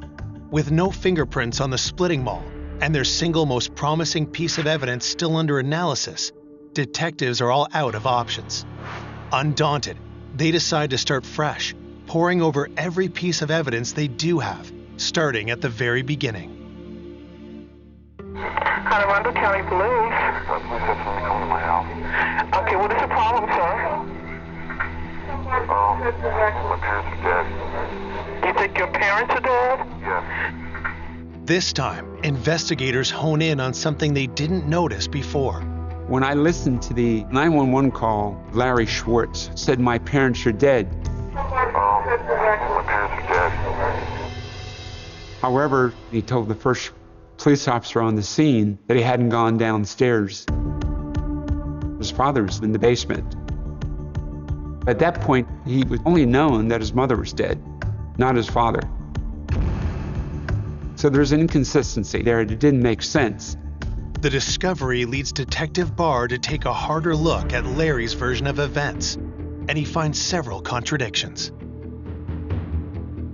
For example, Larry telling us that he saw his mother's body from the window, yet I looked out the dining room window and couldn't see her body. I thought perhaps he was confused and meant to say the kitchen window, which turned out to be even worse. I climbed on the kitchen counter and looked out the window and still couldn't see her body. Detective Barr had chalked it up to the extreme shock the boy had suffered that morning. Larry's demeanor wasn't unusual at the time. Various people react differently under stress. He could have very well been in shock, repressing his feelings. I didn't know. Barr wants to give Larry a chance to clear up his story, but that isn't going to happen. Larry had gotten an attorney. The attorney had advised him not to talk to us. At last, word comes in from the FBI. Test results on their key piece of evidence from the crime scene. The bloody palm print on the sliding glass door. The one detectives believed was made by the killer. It came back. Finally, we could find out who it could possibly belong to, what we were dealing with. Coming up, it's a twist that no one saw coming. A chill just went up my spine. It just didn't seem right. Detectives working to catch Bob and Kay Schwartz's killer finally had the results of their key piece of crime scene evidence from the FBI's forensic lab in Washington, D.C.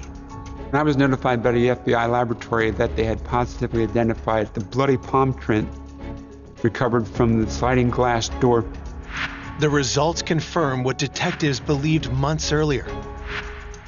The palm print belongs to one of Bob and Kay's own children, but not the child they suspected. It came back belonging to Larry Schwartz.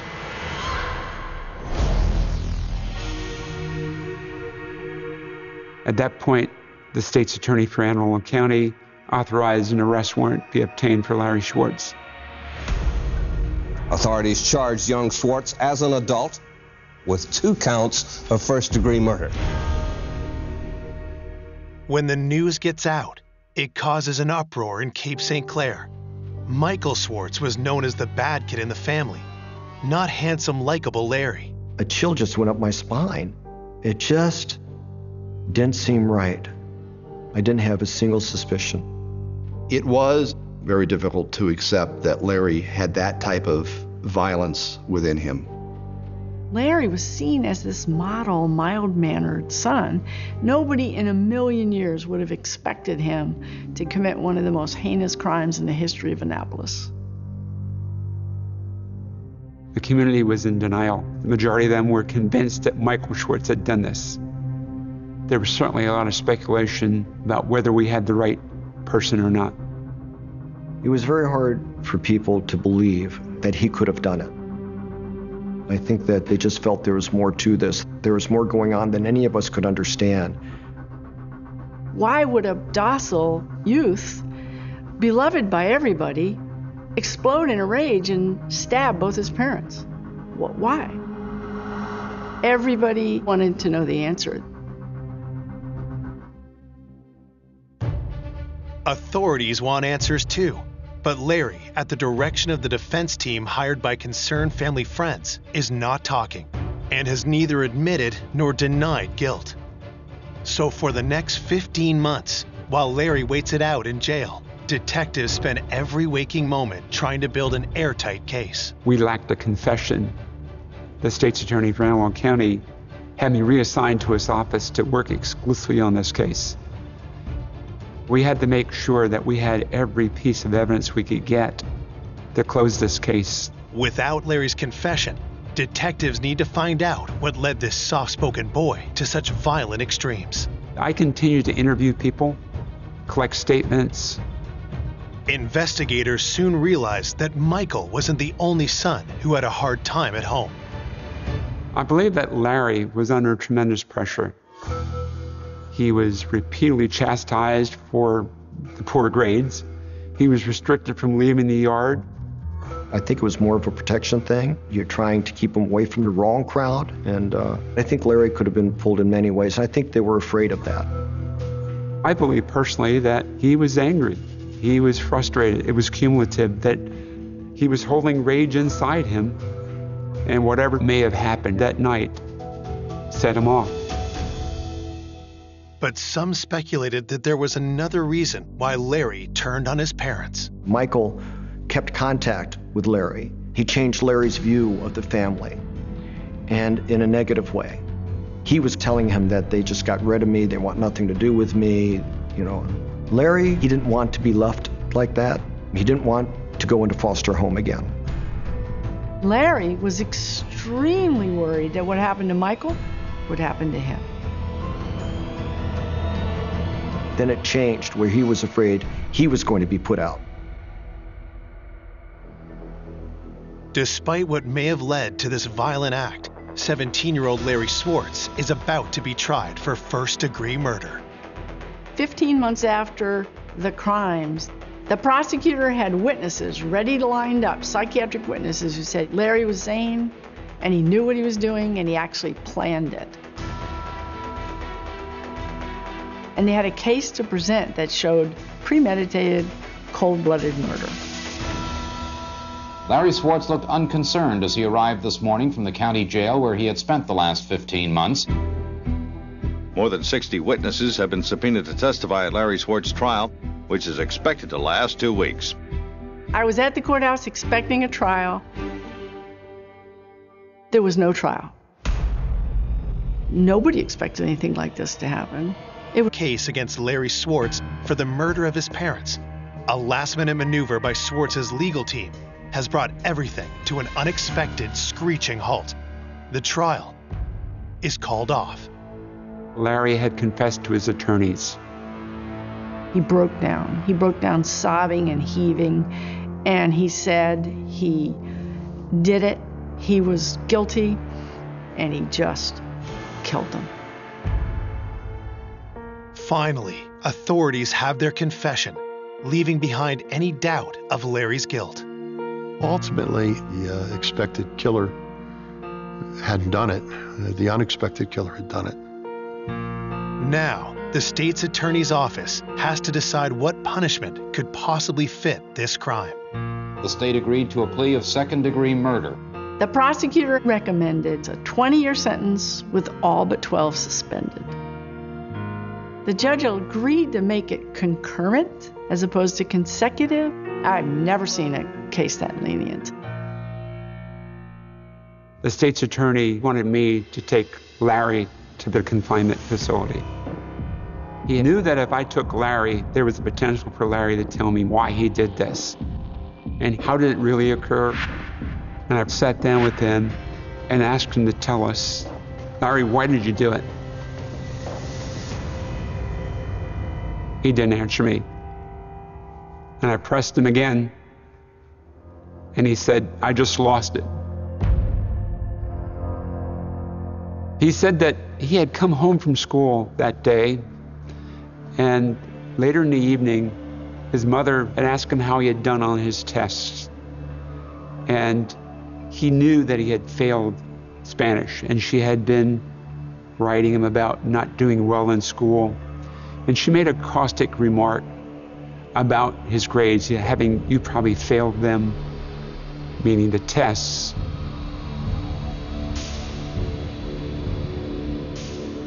So he took a knife and he stabbed her repeatedly about the neck.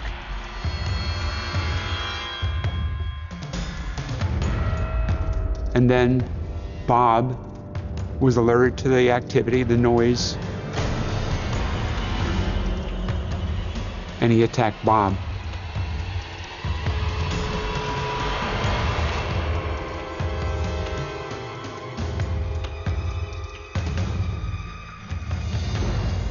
Larry never did explain or admit to chasing Kay through the neighborhood. I found out during the autopsy that she'd been stabbed through her esophagus, so perhaps she couldn't scream. With sheer terror, running for her life, Larry did admit to putting the splitting maul into his mother's head.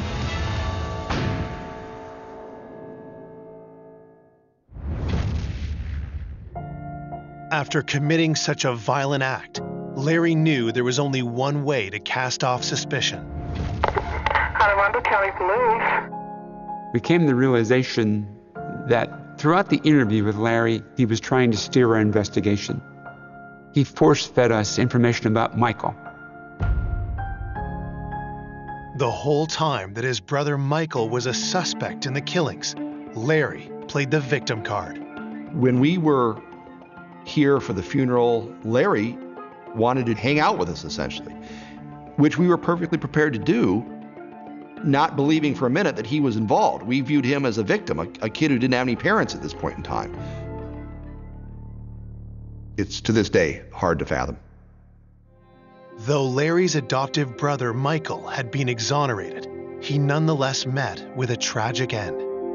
When it turned out that he didn't commit the murders, he had nowhere to go. His parents are dead. His brother's in prison. His sister's been adopted by another family, and he has no one in the world. He starts doing drugs, and while he's taking drugs, he and his buddies go rob a man, and in the course of robbing the man, they stabbed him to death. Michael is sentenced to prison for life. None of the leniency his brother got. Life. He's now in his 50s, still in prison in the state of Maryland, 35 years later. This just had to be one of the worst lose-lose, destructive situations that society can see happen.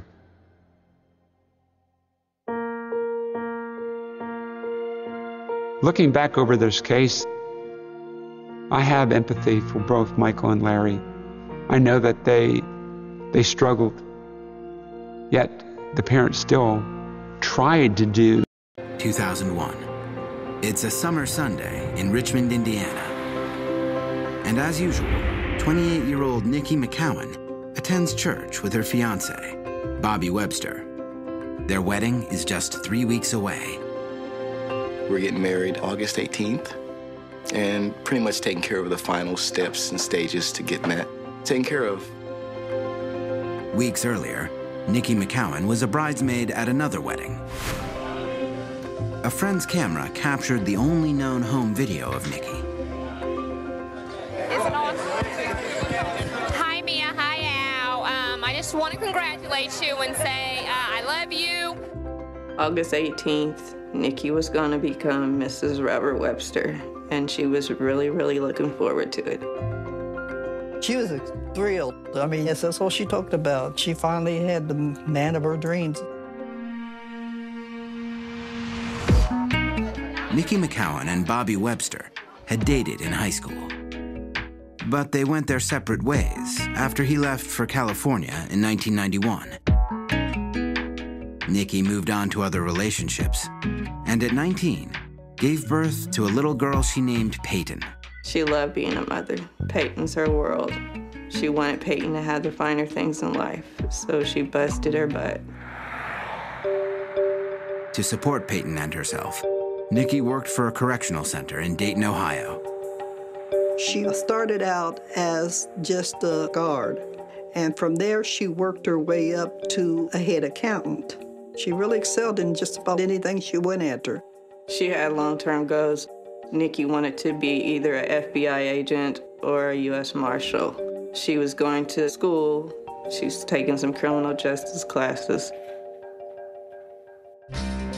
In 1998, Bobby Webster returned from California.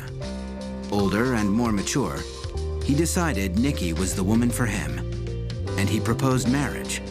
What attracted me to Nikki was her strong will. She knew what she wanted, and she went out and got the things that she didn't want, and her mind was made up before she even started. Nikki's parents and her 9 siblings are thrilled.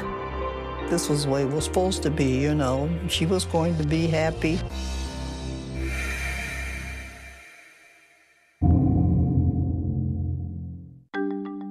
That Sunday afternoon, in July of 2001, Nikki and Bobby busied themselves with wedding preparations and household chores. I had made plans to go with my cousin, Billy, to get his tuxedo sized. And she took my vehicle and she took the laundry, and she said she was going to knock out the laundry while I was at the mall. Around noon, Nikki heads to her parents to drop off her daughter Peyton before going to a nearby laundromat. Last thing I said to Nikki was, I'll be back by 4 or 5 to do the wedding invitations that evening. A few hours later, Nikki drops by her parents' house again, while her clothes are in the dryer. During this visit, Nikki seems agitated. Something was really bugging her, like she couldn't throw it off. I kept saying, now calm down, Nikki, calm down, you're gonna be okay. Nikki tells her mom that there are some men hassling her down at the laundromat. And I said, well, Nikki, if it's troubling you that much, my washer and dryer is downstairs. Just go get your clothes and bring them here and finish drying them down there. She said, I'll be okay, Mom. Minutes later, Nikki leaves her parents to return to the laundromat. She said, I'll be back, Mom. And I said, okay, and that's it.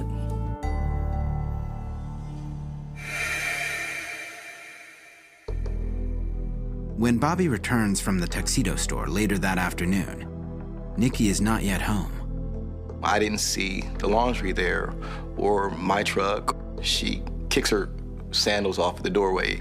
And I think that's the first thing I noticed, her sandals weren't there. But, you know, I just figured that I'd gotten home before she did.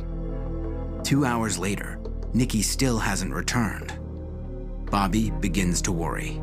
The time I thought something may be wrong was between 6 and 7 with no phone call or anything. And then from that point, it went to another hour. There's been no word.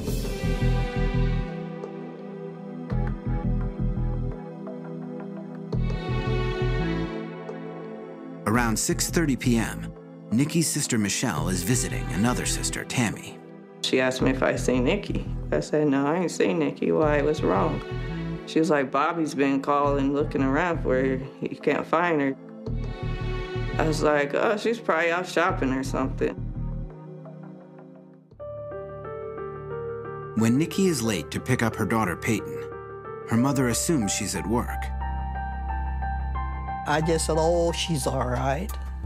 I said, you know how Nikki sometimes, just on the spur of the moment, will jump in her car and go over to Ohio because she worked there. At the apartment where Nikki lives with Bobby and Peyton, there are no signs that her absence is anything more than temporary. Her essentials are still on her bedside table. She left her purse, her ID, her clothes was all there. There was nothing missing outside of the laundry that she took with her to go to the laundry. As night falls and Nikki fails to return, the McCowans become increasingly anxious. Everybody seemed a little concerned, but the last thing we would think that she was missing.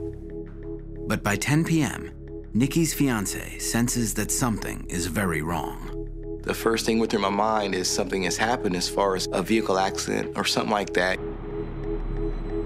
We drove to Dayton to see if she might have been stuck or she didn't have a cell phone or anything, way to call nobody.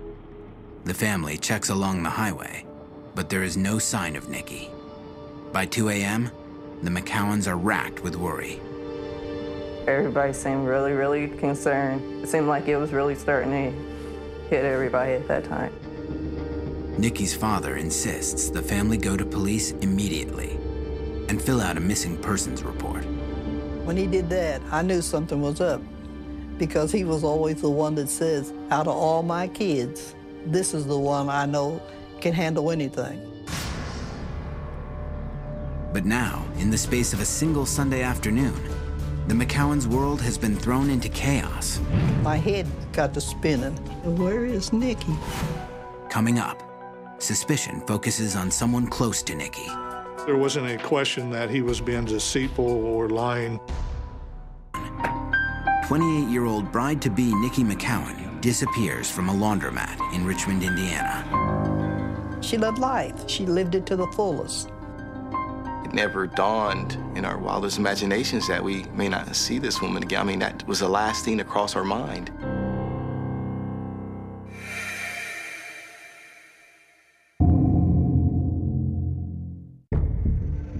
It's the day after Nikki disappeared. Her family has filed a missing persons report. But initially, police see no reason to be concerned. There were no phone calls indicating any trouble.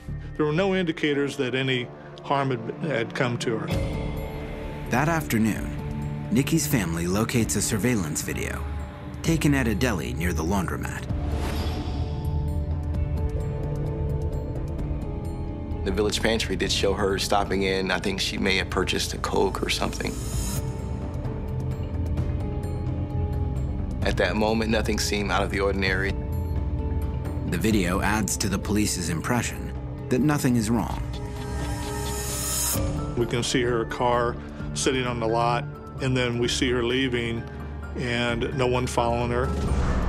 Earlier that Sunday afternoon, Nikki told her mother she'd been hassled at the laundromat. Police check, but no one remembers seeing anything. They had no information that was any altercations outside the laundromat.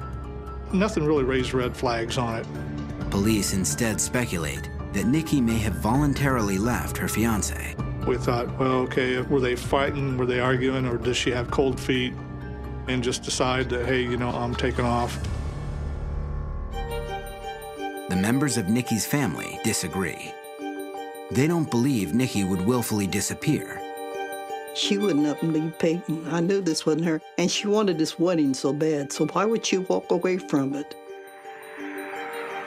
Nikki's sister decides to make her job the test. I knew she didn't miss work. Work was Nikki's life. If Nikki doesn't show up at the Montgomery Pre-Release Center in Dayton, then something awful has happened. They buzzed me in. I came in, said, have she showed up for work yet? They said, no, we haven't seen Nikki. At that moment, I broke down. I started crying my eyes out. Oh my God, what's happened to Nikki?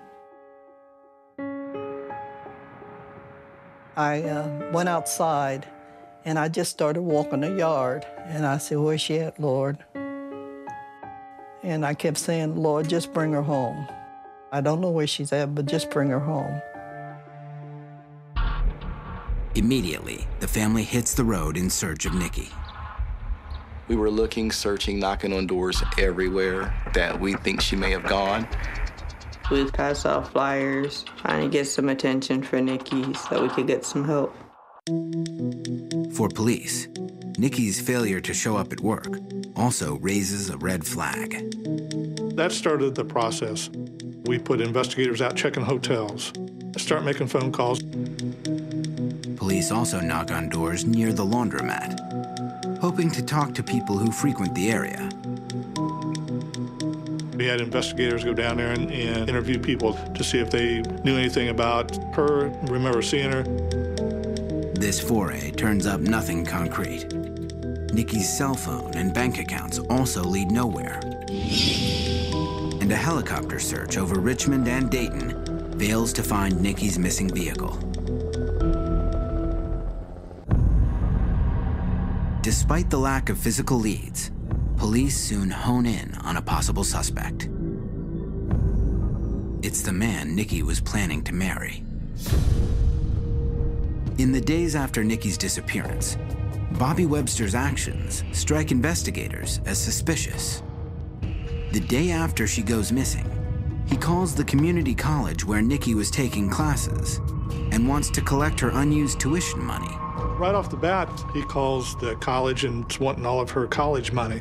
He gets so irate with the person he talks to on the phone, lady that's in charge of the financing, talks to him and tells him that she has no money, that her college is being paid by her employer.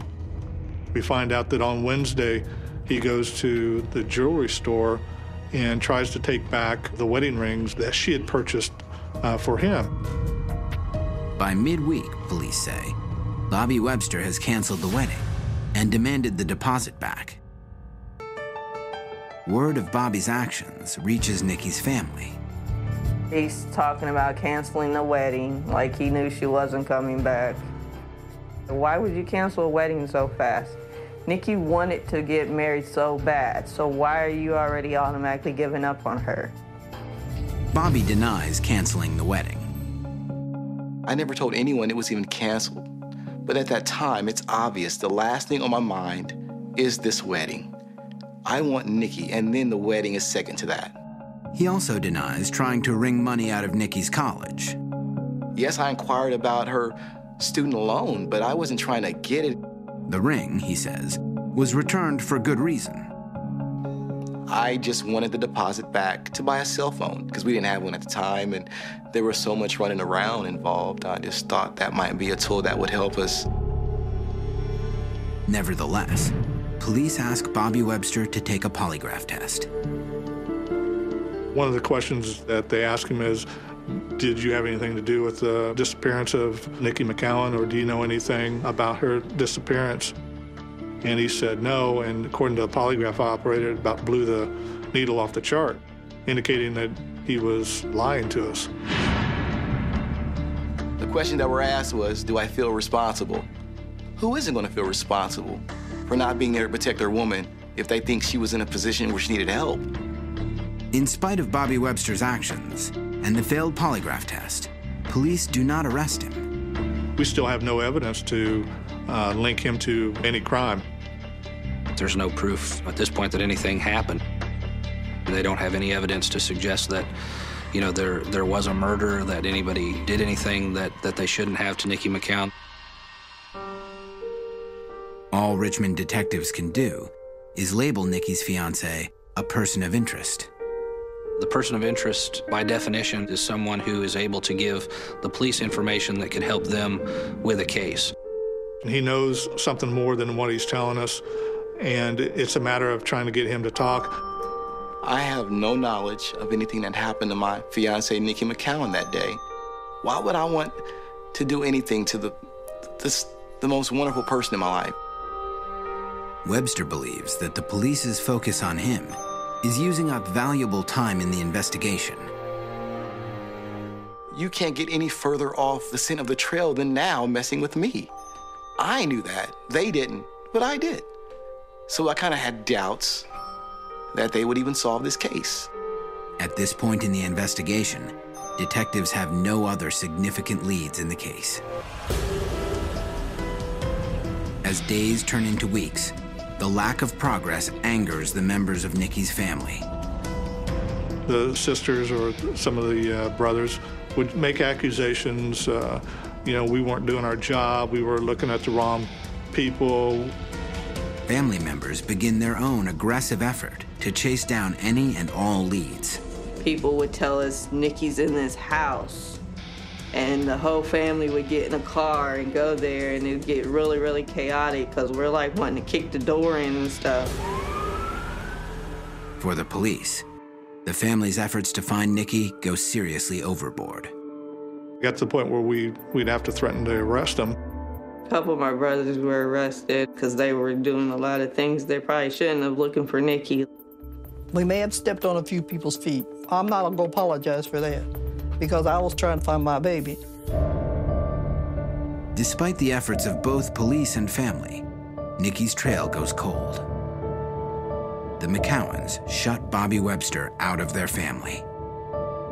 No one wants to let me know anything now. Then before I had a good relationship with the family, but it was severed. For weeks, there are no leads. Then, 3.5 months after Nikki disappears, there's a stunning break in the case. Coming up, Nikki's car surfaces. Oh my God, they found Nikki's vehicle. Now they can find Nikki. Indiana. Police have tried to connect her fiancé, Bobby Webster, to her disappearance. I felt like an outcast. I felt like everyone just locked me away in a room and just judged me. It's unfair, but it's the path I guess God chose for me to go. Police acknowledge there's no evidence that Webster is involved. We have a lot of information, but it doesn't take us anywhere. So that leads us to a dead end.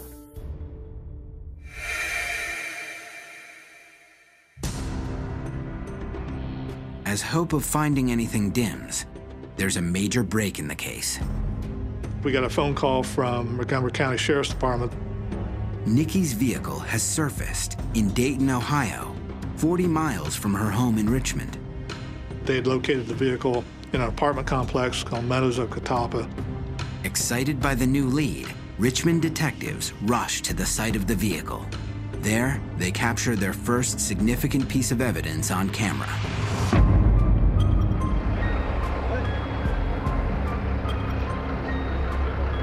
We were elated. We thought, here we go, this is going to help us solve the case. My heart stopped. I felt like, oh my God, they found Nikki's vehicle. Now they can find Nikki. The vehicle has been left in the parking lot of a Dayton apartment complex. Amazingly, though Nikki disappeared almost 4 months earlier, police find her laundry. It's still inside the car.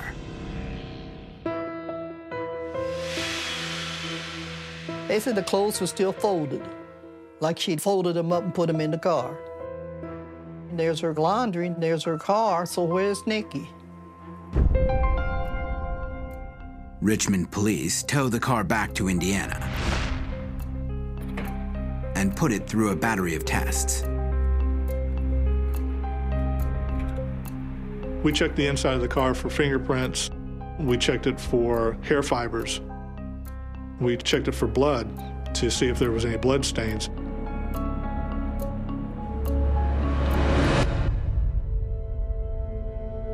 Nothing turns up. No signs of a break-in or a struggle. No fibers and no strange fingerprints. It was hard even for us as law enforcement officers to take because we had based our hopes so much on finding the car. It was a major disappointment for us. It broke my heart. Now we're back to square one. The car doesn't yield any leads, but the location where it's found does. A man named Tommy Swint lives just a quarter mile away. It turns out he once had a complicated relationship with Nikki. Tommy Swint was a co-worker of Nikki McCown's at the Montgomery Pre-Release Center. To what extent their relationship extended, is kind of up in the air. Detectives quickly discover that Nikki and Tommy Swint had conflicting ideas about their friendship. He was more like a big brother to her, but in his eyes, I think that he was looking at her in a different light than she was looking at him. They also learned that Tommy Swint had a violent streak, one that Nikki's sister Michelle had experienced years earlier. I had stopped by Nikki's apartment. Outside, I could hear her screaming, and as I opened the door, she's sitting on a chair with her foot inside his chest. He's like leaning over, and she's like, "Help, he's trying to rape me." I felt that if I hadn't stopped by that day and I hadn't walked in the door, that he may have raped Nikki. Now, detectives want to talk to Swint. But Swint will not cooperate. And without specific evidence, police cannot force him to do anything. Like Bobby Webster, they tag him as a person of interest. We're not saying at that point in time that he actually killed her, but he's got information that could be helpful to us to lead us to her whereabouts and what happened to her. Despite having two persons of interest, the investigation stalls once again. It just dries up. The case goes cold on us. The McCowans struggle to keep Nikki's case in the public eye. That's the thing that they tell you to do. Keep it in the media's attention. Don't let them forget.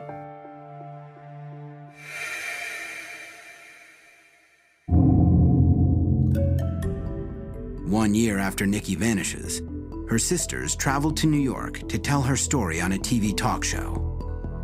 On the broadcast, a psychic named Sylvia Brown claims Nikki was murdered. She said she died that they killed her that day, and that we would find her body in a trench somewhere around the laundromat. Nikki's sisters provide the information to police. So we, in fact, did go out and look around the area. The idea of the trench and the laundromat didn't lead us anywhere. Nikki's family keeps looking for her. In 2004, the family works with a missing persons organization offering a $100,000 reward for information leading to Nikki's return. We thought with this amount of money that surely somebody out there that knew something would come forward. We had a press conference here on the second floor of the city building. I just feel that this is Nikki's day. This is Nikki's day. You got 20 days to come forth. To be wealthy. To come forth and get your $100,000. $100,000 is a lot of money, and I thought that one would definitely work. So I thought this was it. Somebody's finally gonna talk. But they didn't. As the years pass, Nikki's disappearance and the fight to find her take a huge toll on her family. It's like you're living a nightmare and you just wish you could wake up. Your life was fine. Now you have a missing sister. Nikki's daughter, Peyton, just 9 at the time of Nikki's disappearance, grows up without a mom. For the longest, I didn't like to hear the word mom. It was hard going around watching all kinds of daughters and moms holding hands and being happy together. With Nikki gone, it's Nikki's mom and sisters who raise Peyton. On the 5th anniversary of her disappearance, family and friends gather to remember Nikki. We gathered at the laundromat and we had candles lit. Peyton, just 14, addresses the crowd and pleads for her mom's safe return. Please, if just do it, just not for the family, just do it for your own good. Just do it because you feel bad for us or something. Just don't keep her away from us because she needs us and we need her. Despite all their efforts, the family of Nikki McCowan cannot prevent her case slipping from public view. Then, without warning, 6 years after the investigation, a bombshell. Coming up, police learn that Nikki's former coworker is connected to an unsolved murder of a different woman. More than 5 years have passed since Nikki McCowan disappeared, leaving a trail of heartbreak and frustration for her family. She had her whole life ahead of her. We fought and fought and fought, and we get nowhere. But just as the trail threatens to go completely cold, a revelation rocks the case.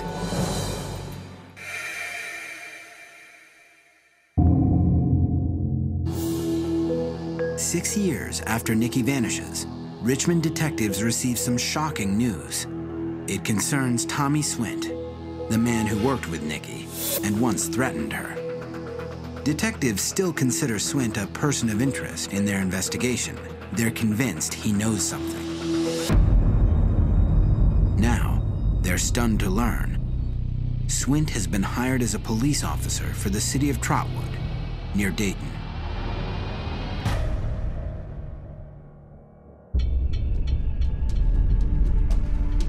So we were shocked that he would be working as a police officer. Members of Nikki McCowan's family are also stunned. They believe Swint is connected to Nikki's disappearance. How are they gonna give somebody like this a job as a police officer? How did this just slip through the cracks? I was mad. I was very much sure Tommy had something to do with Nikki's disappearance. Richmond detectives quickly informed Trotwood police that Swint is a person of interest in Nikki's investigation. We had spoke to him about the disappearance of Nikki McCowan. We had spoke to him on a couple of occasions. Now, they moved to get him dismissed. He was told to resign or they would start termination process on him. Swint resigns. Stung by his downfall, Swint responds by suing the city of Richmond and its police department. Does anyone have any questions for Mr. Swint?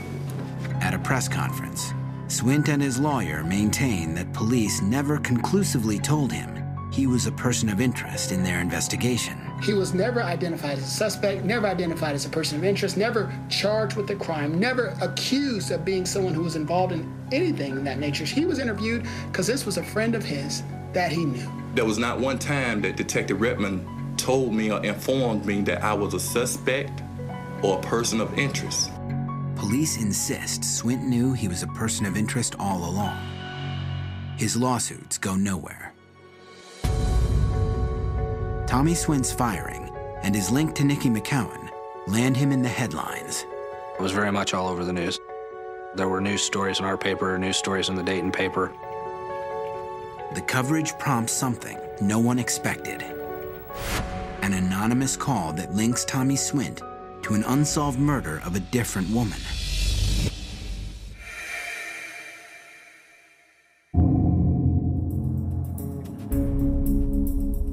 We get a call from Dayton Police Department, one of their detectives that works cold case homicides.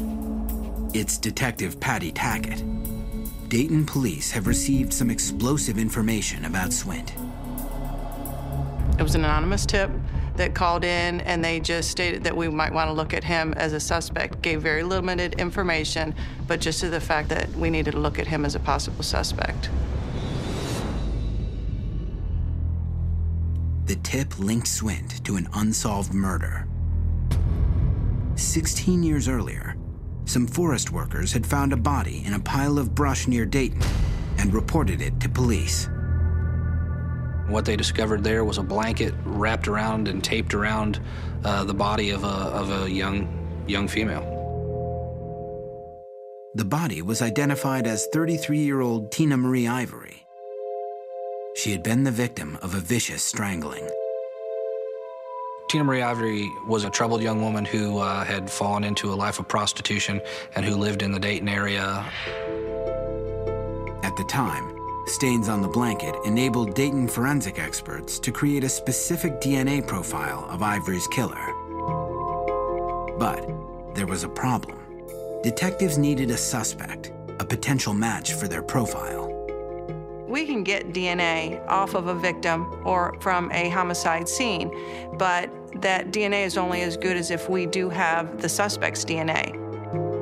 There were no suspects in the Ivory case, so no match for the DNA profile. Like the McCowan case, the Tina Marie Ivory investigation went cold and stayed that way. For 16 years, they hadn't had any information as far as who did this to this woman. Until November 2007, when police received that anonymous tip linking the Ivory murder and Tommy Swint.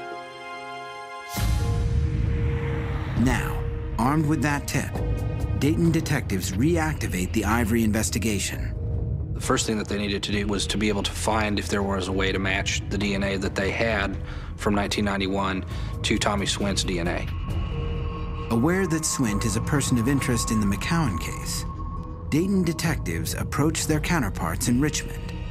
And we just follow up on that lead, which took us to Richmond, contacted Richmond.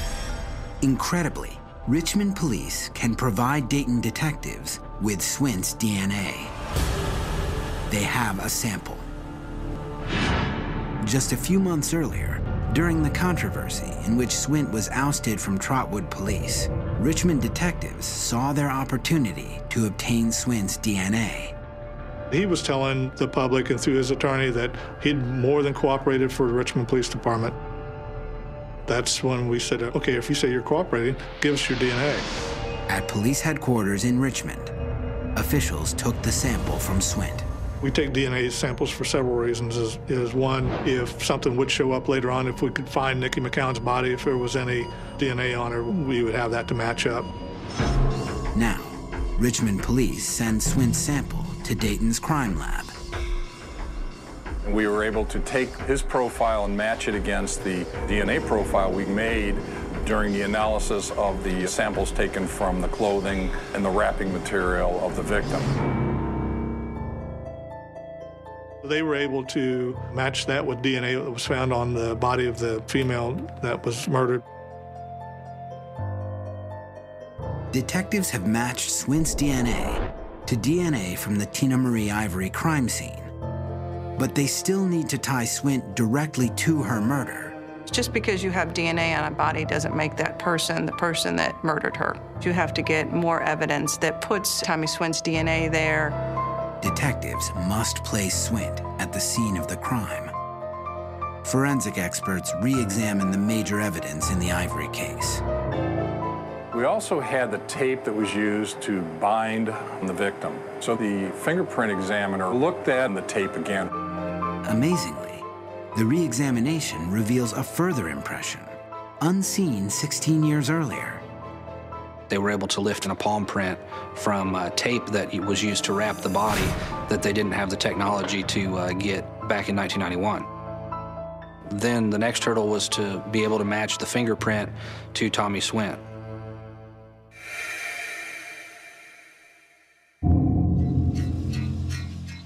Dayton detectives traveled to Alabama to obtain Tommy Swint's fingerprints. Their prime suspect has recently relocated south.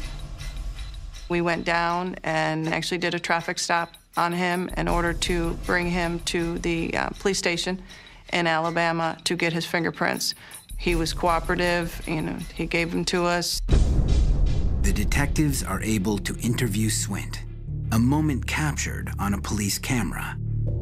Well, if I told you we had your DNA off her, would you believe it? No, I don't believe it. And the reason is because we're not, you killed her. So what now? That you killed her. Are you stating that I killed her? I'm asking you, did you kill her? Okay, if I'm telling you that we have evidence that says that you did, what do you have to say to that? And all due respect. And I understand what your job is. But I'm gonna have to bring this to a close. The detectives keep questioning Swint about Tina Marie Ivory and do not ask him about Nikki McCowan's disappearance. There is still no evidence linking him to Nikki's case. Back in Dayton, the crime lab receives Swint's fingerprint profile. Experts examine it to see if it matches the print found on the tape wrapped around Tina Ivory's body. It was compared against that impression that was picked off the tape, and a positive identification was made. It was a match that the fingerprints that were on the tape did belong to Tommy Swint.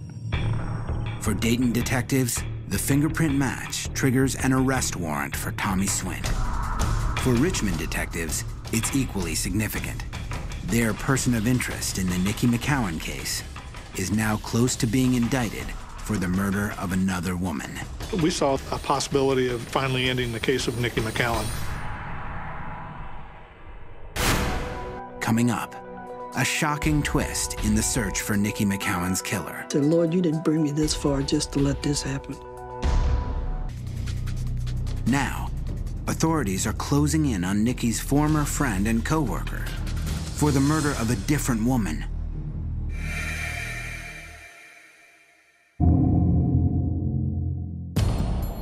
A grand jury in Dayton, Ohio, indicts Tommy Swint for the killing of Tina Marie Ivory. It's the moment detectives have been waiting for. We were hoping that he would say something, admit to us or to them that what happened to Nikki McCowan. Less than 1 hour later, police prepare to arrest Swint in Russell County, Alabama. I contacted Alabama to let them know that the indictment had come out, and they did their procedures as far as getting their back up in order to make sure that they made the arrest. At exactly 1 p.m., police drive up to Swint's house. They approach the front door. At that moment, a shot rings out. They heard a gunshot, and they went into the house. Police break down the door and find Swint on the floor, a gun in his hand. They had found that Tommy had actually taken his life. Detectives on the McCowan case are devastated. We're instantly pissed. We're angry. You know, our one shot that we thought we had of finally finding out, getting a conclusion to Nikki McCowan, is up in smoke. Nikki's family hears the unsettling news. My son, he said, Mom, you know what this means, don't you? And I said, what? He said, you ain't gonna find no answer. Excuse me. I said, oh no. I said, oh, please don't let this be right. I said, so close, so close. 9 years after Nikki McCowan disappeared from the laundromat in Richmond, her case has no resolution. Still, her family is grateful that Tina Marie Ivory's family has some answers. I feel blessed that Nikki at least brought closer to Tina Marie Ivory's family, because this wouldn't have happened if there was no missing Nikki McCowan. For Nikki's family, the death of Tommy Swint is a missed opportunity. I said, Lord, you didn't bring me this far just to let this happen. I said, this ain't right. I said, this ain't right.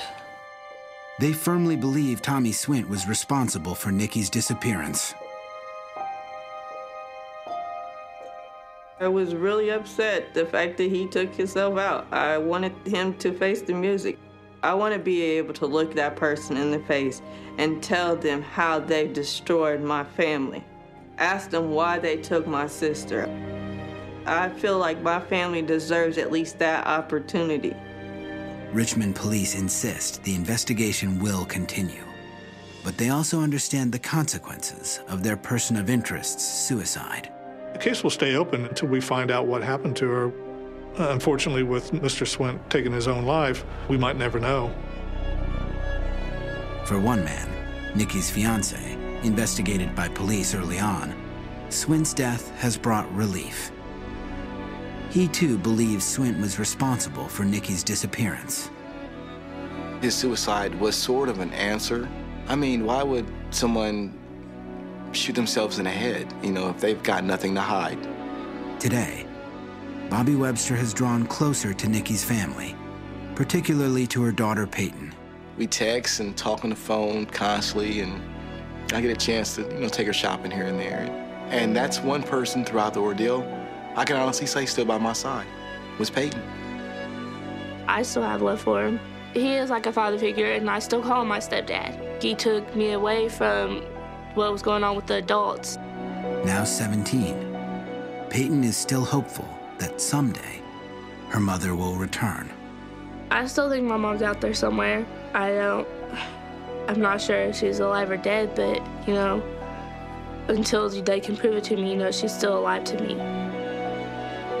For the McCowan family, Nikki lives on in Peyton. When she smiles, it brightens my day, because it's like looking directly at Nikki. And Nikki would be very proud of the young lady she's become.